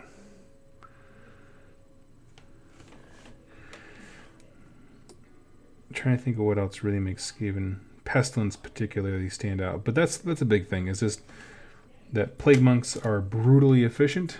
I like the models. I like the fact that efficiency is not dependent on a spell lore.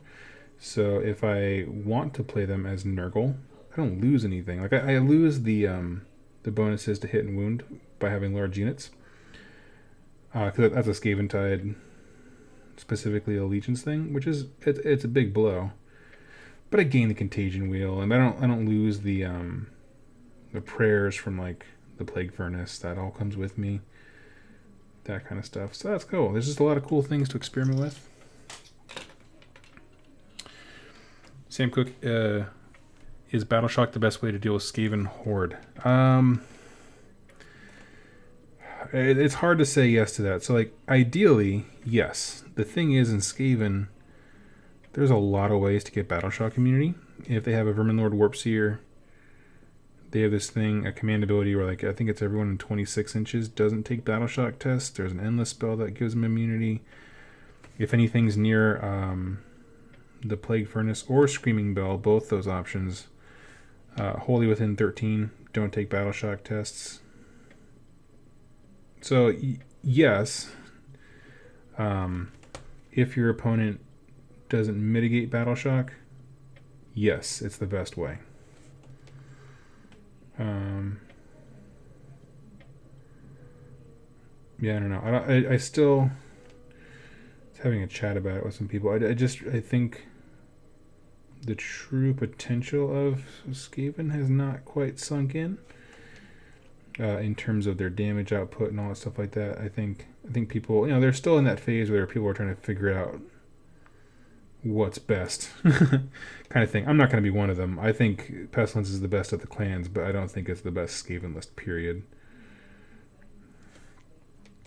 I think that's going to be a mixed thing.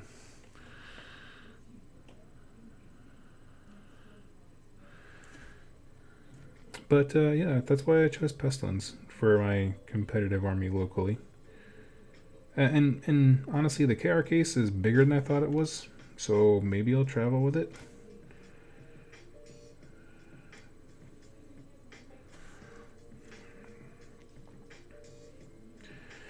But yeah.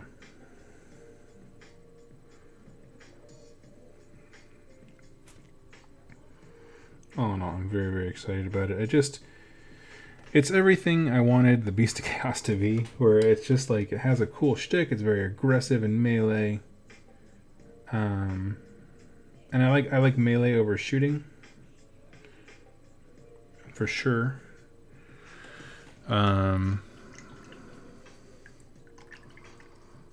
Yeah. Let's see. Oh, so my first game of AOS was 1,000 points of Pestilence versus Dispossessed. I had an elite army of Ironbreakers and Jakes. Game was over fast when Rats rolled 70 plus dice against 2 units of 20. Yep. That'll end the game real quick. That's the thing. They're not the most quality attacks. Fun fact about Plague Monks. If you roll a 6 to hit, the attack gets rend. And if you roll a 6 to wound, it does 2 damage.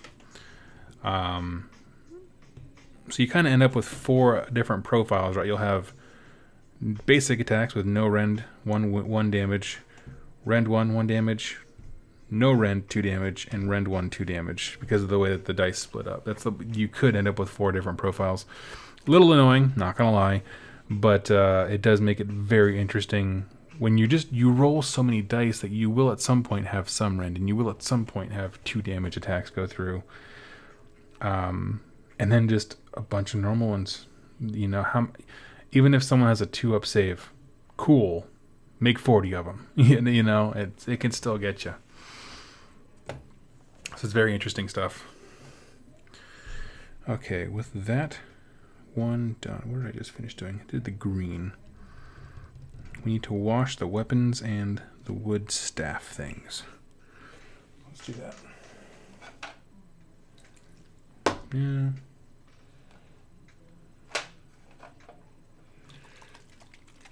Agrex. Arcade Fox question: have you looked at Magakin allies? I absolutely have. At some point, I am going to. I said this before. Basically, I'm going to do 1K and start with Pestilence, and then kind of try the Nurgle rules. Like, they all have the Nurgle keyword. They could just be a Magakin army. They don't have to ally in anything. Which is cool. Then when I go to 2000, I'm probably going to switch to doing more Magakin stuff because I own the Glotkin, and his sheer point size would help me get to 2K faster.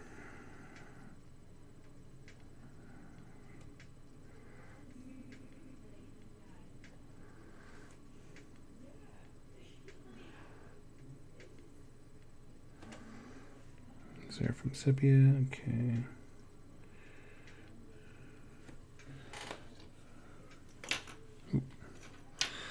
So what I'm doing right now, for anyone who's interested, is I'm just doing a little bit of Seraphon Sepia on all of the bone stuff that we painted earlier.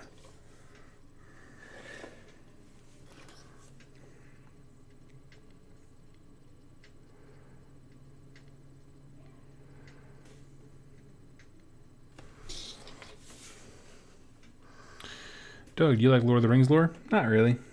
Never been a Lord of the Rings guy. It's actually what keeps me from trying the game. The miniatures game they made. Which I know some people... I'm not a Harry Potter fan. Not a Lord of the Rings guy.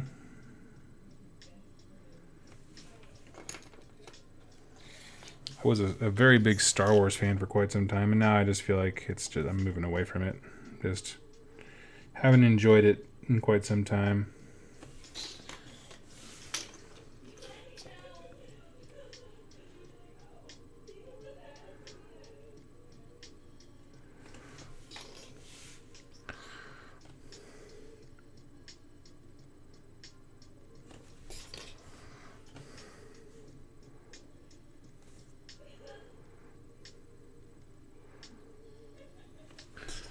Let's see. We're cruising now.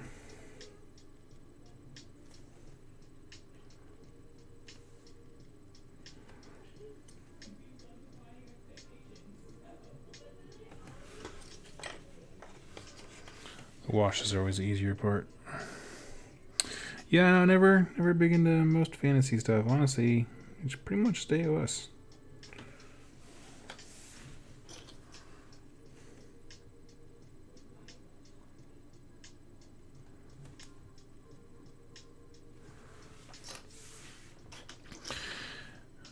Disney was the worst thing to happen to Star Wars. Yeah, I tend to agree. I wish I didn't, but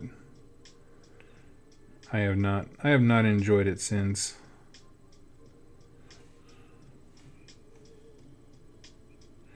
I don't even think I saw the last one. No, I didn't. I didn't see the last of the main movies or the Han Solo one. I was just like, I'm done.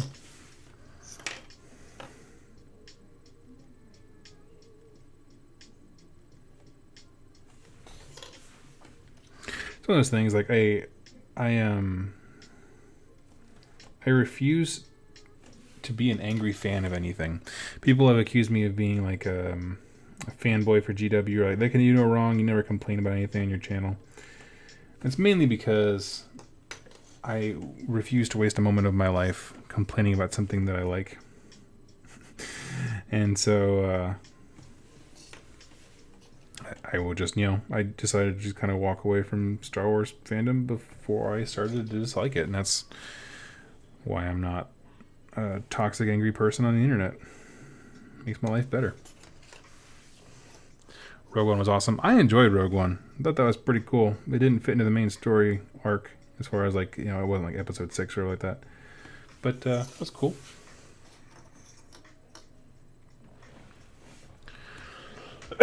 Mosquito Hunter, the best thing about Warhammer is that it encourages you to make your own lore. Yeah, absolutely. Yeah, actually, if you listen to the Independent Characters, the 40K podcast, and one of the things their host really he says quite frequently that I love is that Warhammer is not a story; it is a setting, right? It is in 40K humanity, but in AOS, the forces of order on the precipice of disaster. These are their tales, and I like that. I like that quite a bit. It's not a story. It's a setting.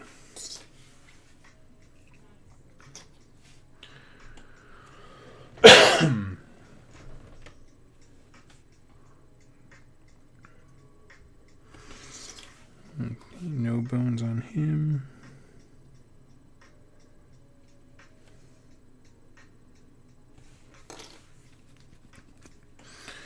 My voice is starting to go out.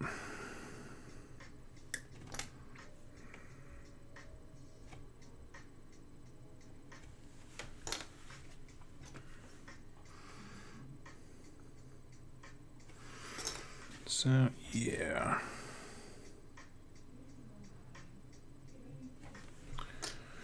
It says, I've seen the movie since they came out. Since the purchase, enjoyed the first two. What were the first two? The first two were Rogue One and Force Awakens, I think, right? Sounds fine.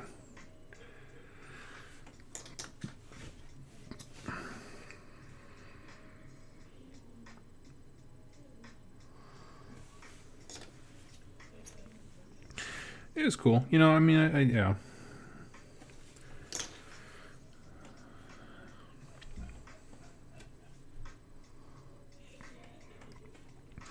Yeah, Warhammer's cool. I just feel like the ability to kind of make your own story inside of the setting is just key. Even though that's the part I'm worst at.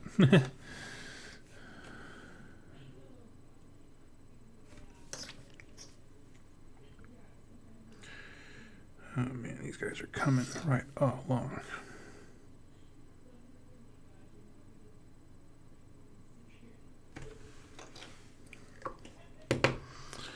Okay. Let's see. Went to Disney World, though, and they captured the magic. Feel like a kid again there. Oh yeah, Disney World's fun. Let's see.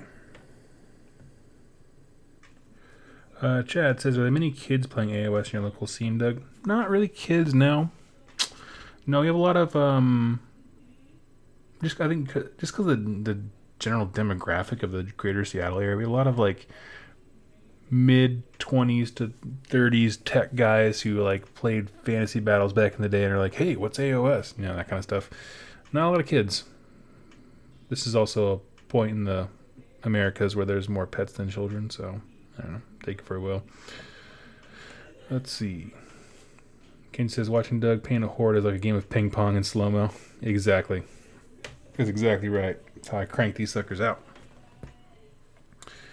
That away. Now we're washing the weapons. Ooh.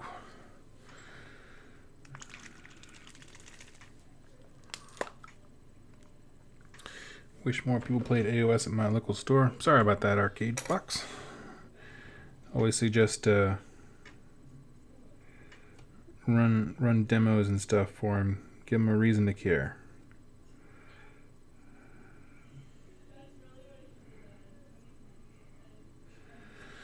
Always my suggestion.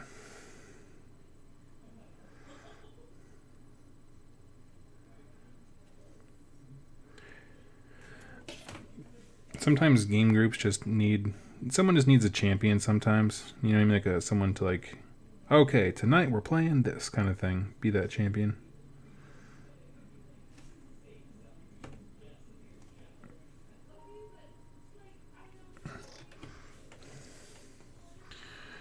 But the Escalation League at my local store for AOS sort of blew up all of a sudden. Yep. Yeah, and Escalation League is exactly why. It's like, here's a good onboarding point for anyone who's like kind of curious. Escalation Leagues are great because you're not very financially invested before you can figure out, hey, I like this or this sucks. I did an Escalation League for the game Infinity. I played the whole thing out, and at the end of it, I was like, nah. Someone was like, hey, now you have a whole army you can start playing. I was like, nah. But didn't you have a good time? Oh, I had fun hanging out with y'all. But no, I don't enjoy this game.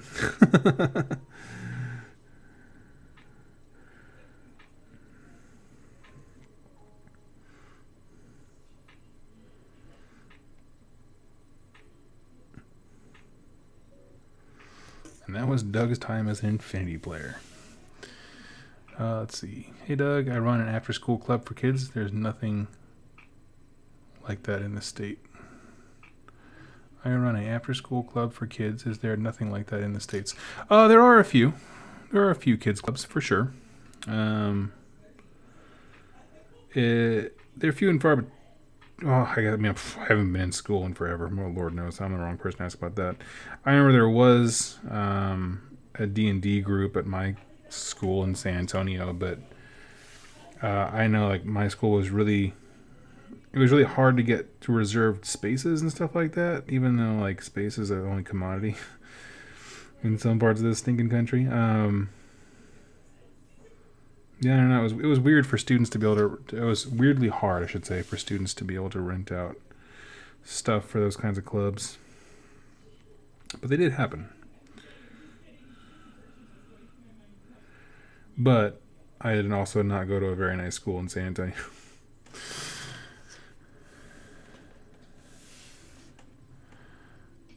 Let's see. There's a Warhammer Club program in the U.S. I roll it. Yeah, cool.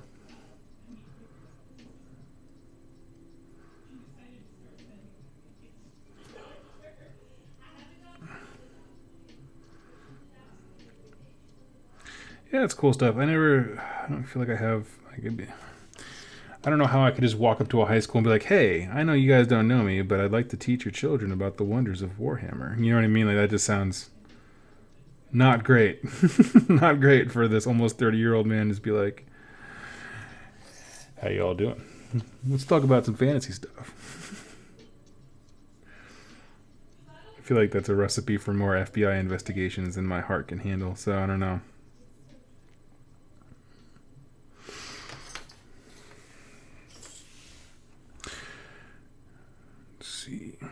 Now, most of the groups that I know of are either at gaming stores or just people's garages.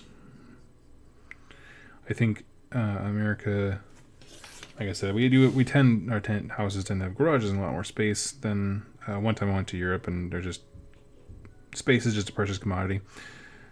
So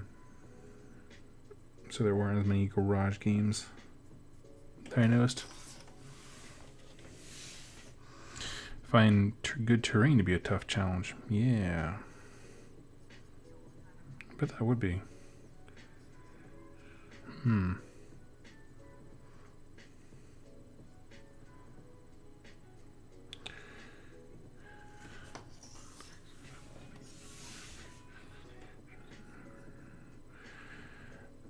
It's interesting where we all find spaces to play. I tried it, so Thursday nights I try to always play at Mock Sporting House, a local game store. It's convenient for me.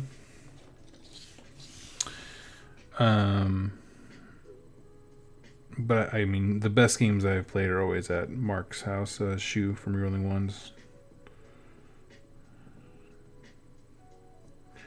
Mainly because Mox does not have the best terrain selection, and Mark makes his own, and it's amazing. Let's see.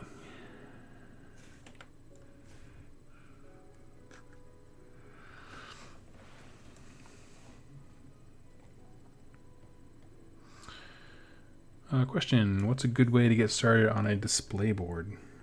You know, this coming year I hope to actually build one. I'll let you know when I do. I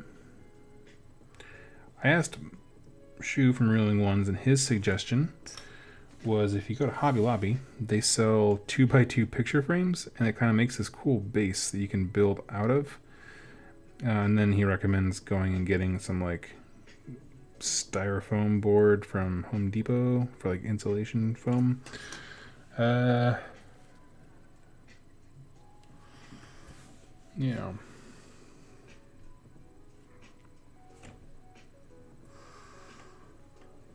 Here, chat at the moment, I do this from my school, but my local store has mentioned this. My son's school didn't want to know. Interesting. Maybe Shu could come on and talk about terrain. We'll actually have something very special planned. Might as well say it here because very few people besides you all actually watching will get this later. But I do plan on changing the way I do wire reforging. If you don't know, I used to have somewhat regular show called Wire Reforging, or just tackle hobby topics, and that kind of became just live streams, and I didn't like that. So I talked to Mark and Jack, and we're actually going to be doing a bi-weekly podcast called Wire Reforging, because I already have the internet space designated for that and paid for. So yeah, talking about various topics, one of which I'm sure will be terrain, because Mark, when he finishes this project, will have built several tables worth, and he'd be a great resource to ask about those kinds of questions. Just got to get that lined up. Again, everything's kind of on pause until I'm done with the store. But yes, at some point there will be a bi-weekly podcast with... It's going to be totally audio, no live element to it. Pre-recorded to make it easy for me to edit. And have great guests on talk about stuff like that.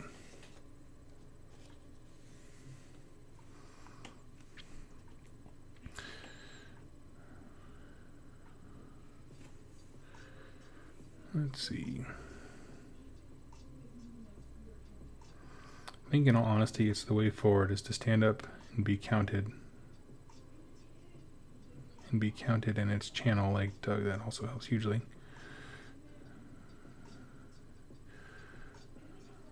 Yep.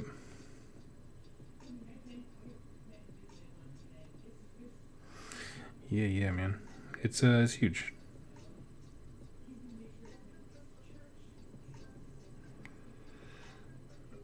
Let's see. Oh my god, we're so close. This is so painful.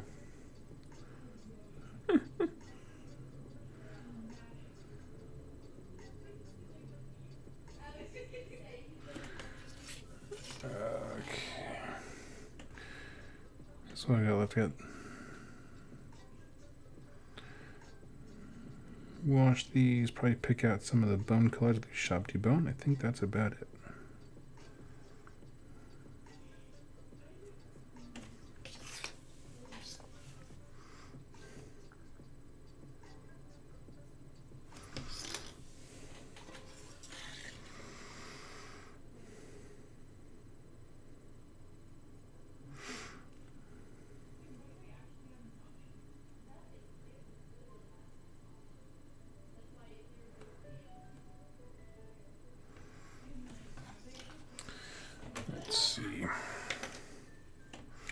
what is everyone else working on at the moment?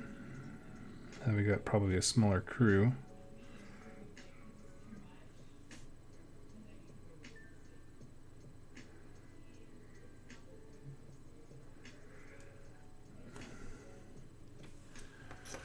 Let's see. You got your 6-year-old playing. Sweet. That's awesome. Jess, she goes through seasons of being interested in it.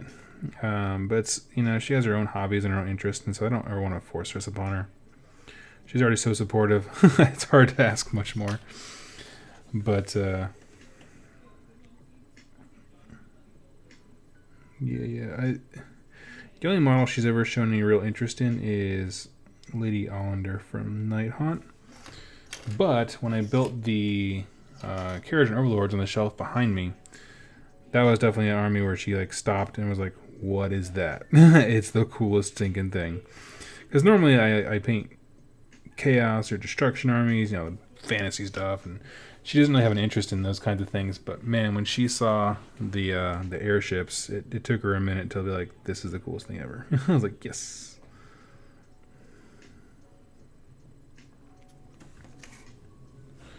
Pin sorting and putting stuff away. Sweet, sweet, sweet. Oh man, we got a whole gambit here. Bulgors, Wanderers Heroes, Scryer Projects, Dryads. Sorry, hiccup. You're killing me lately. 4th Blood Warrior. One more and I can paint myself an Evocator. So you paint them one at a time? Your Blood Warriors? Including Skaven to bases. Nice. Best army. Until I change armies. Then that one's the best army.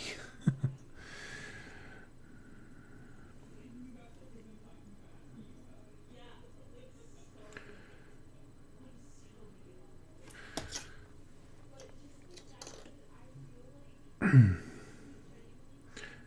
trying very hard to keep my interest for Skaven up as far as not letting myself feel overwhelmed and that kind of stuff. As far as I want to keep motivated. I'd like it to. Obviously, I'm taking them to Nova, so that at least locks me in for a few more months. But I don't know. Someday, I do want to be the kind of person who doesn't trade and sell armies all the time. It's a pipe dream. But I think my friends are realizing it's just part of my charm. They've given up.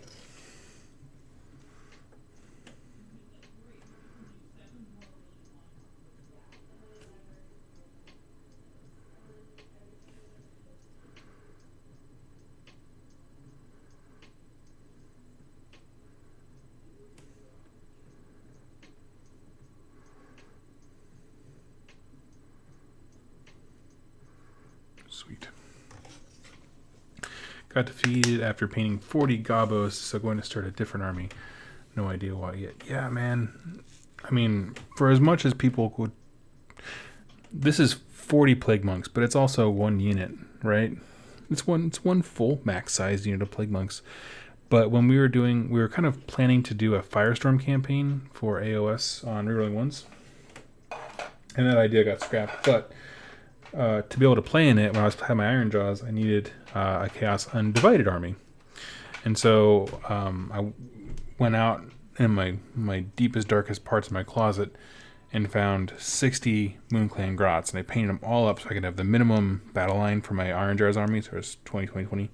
But then when I got done painting 60 of these things, my brain was spent, I was exhausted, I hated painting any more Grots. I realized that's one unit. That's one unit of Grots. I was like, oh my god. That army sounds miserable. Obviously now I didn't know. At the time, now they've added squigs and all this other fun stuff, like the new squig models and units, that kind of stuff. But yeah, I get that. Hey, well, hello. Plague Monks. Yes, Plague Monks indeed. I was just moments ago telling everyone about how I think Plague Monks are the best part of Skaven. And so that's what I'm doing. And I'm excited about it. Let's see here. And they're almost done. I gotta go back over and get the bone highlighted, like all the skulls and little bits of bone there. Yeah.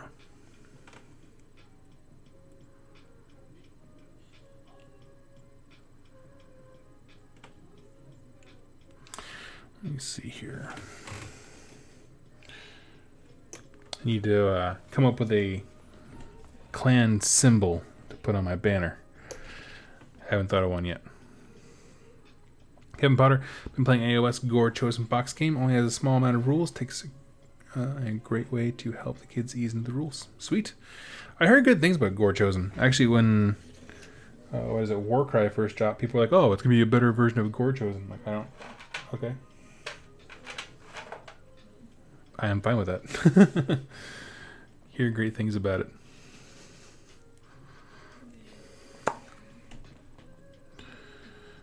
Let's see.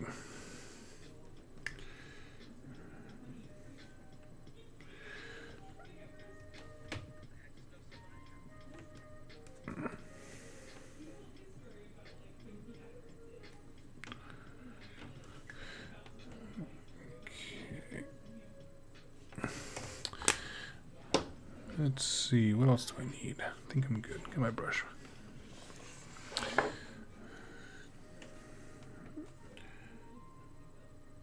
trying to think of what else I have after this. Besides like special effects on the instruments and that kind of stuff, I think. Besides that and painting the bases black, I might actually just be done.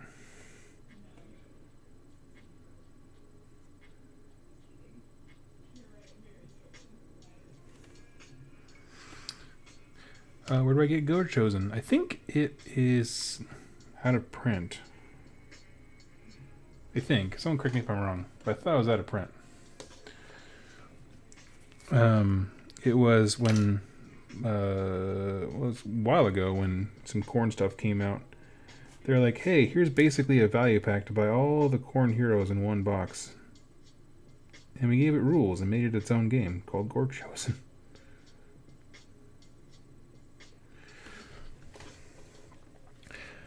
At Doug, love your videos, man. Really helping me get into AOS. Any chance we'll get a new Vargolf Courtier model for Fleshier Court in the next year or two? In your opinion? I have no idea. I would like one. I don't mean just because I want all Finecast to go away. If nothing else.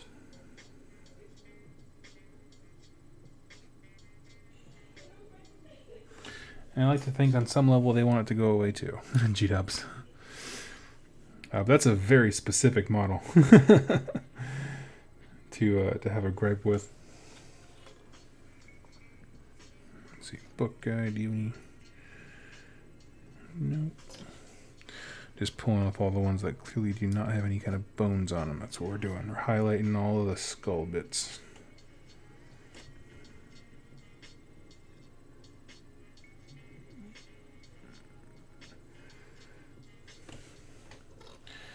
It should just about... Oh, Gore Chosen discontinued. Thank you. Oh, wait, man. Do you plan on buying Screaming Bells and Hell Pit Abominations? I'm not sure about the Screaming Bell because I would much rather build a Plague Furnace out of that same kit for these guys. The Screaming Bell is good. And I'm sure a smarter player would build that instead. But I want to do plus and stuff. As far as the Hell Pit Abominations, yes, absolutely. At some point, I'm basically going to buy one, maybe two, and then try and kit bash my own. Because the cool thing about the Hell Pit Abomination is that the model does not exactly depict what it's supposed to be. What it is just this nasty heaping mass of flesh, which the model does represent, but it could look like anything. So, like, just take random body parts from big monsters and that kind of stuff, and it's still a perfectly serviceable Hell Pit Abomination. Let's see.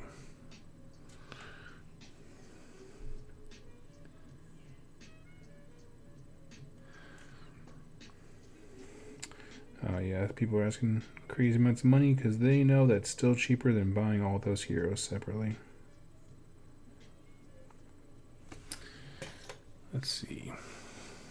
But yeah, I at some point I do plan on doing a Molder army. And that's honestly, when people ask why I left Beasts of Chaos, a big part of it is I just felt like, even though it combined a few factions, I still feel like it didn't have the army variety in the way that I wanted it to be.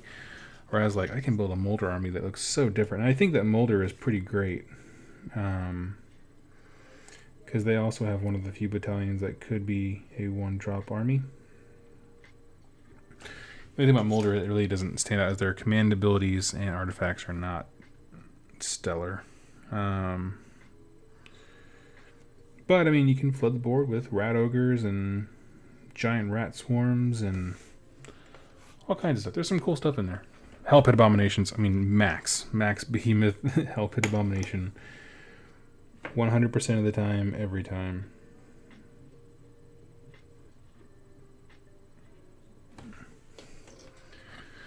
Let's see.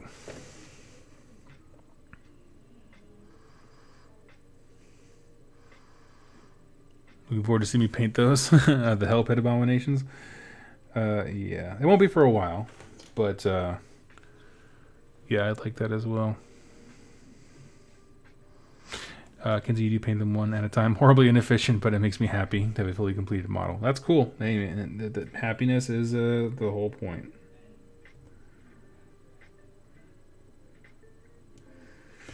I'm sure it drastically increases your amount of entertainment per dollar spent on models.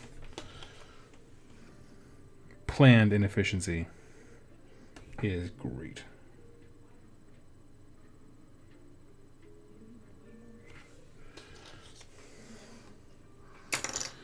Let's see.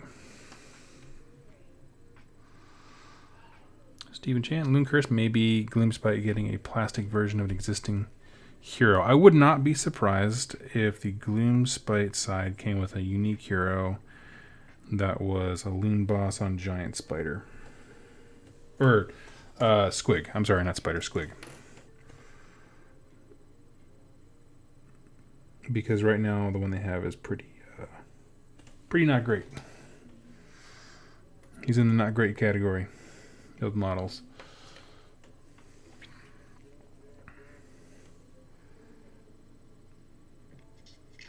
Which, even though it's an existing unit in their book, you know, do you really want it to be a new unit that invalidates, you know, the completeness of the battle tome already? No. So having, like, hey, here's a new model for that same thing that's still totally valid, I think is the right way to go. And it could have just been a matter of, like, the box just wasn't ready for publication and printing by the time the set came out. Hugh says good night. Watch more videos tomorrow. Good night, Hugh. Have a wonderful evening.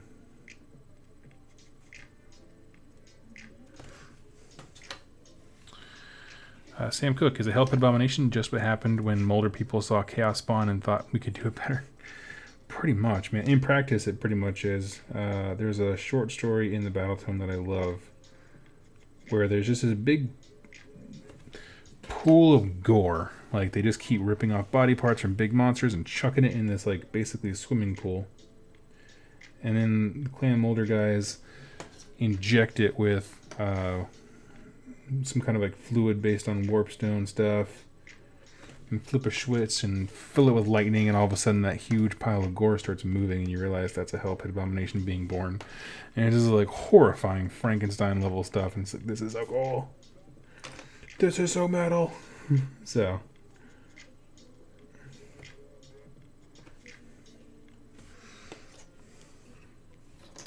Thanks for the stream, Doug. Good night. Good night to you. I'm actually going to wrap up here in just a minute as well, because I am just about to finish this last batch with the bone highlight, and then beyond that it's just a matter of doing the bases, which shouldn't take long. And so seems like a pretty good time to head out for the night, also because my throat is going out. It's all swollen right now. I'm losing my voice. Oopa. Cool. Well, they are certainly tabletop ready. That much is for sure. I think they're looking pretty darn cool. So, friends, thank you for joining me. It's been long. It's been a 3.5 hour stream. Wow. Okay, sweet. Thank you all so much for joining me. Let's see. I will hang out with you all soon and catch you next time.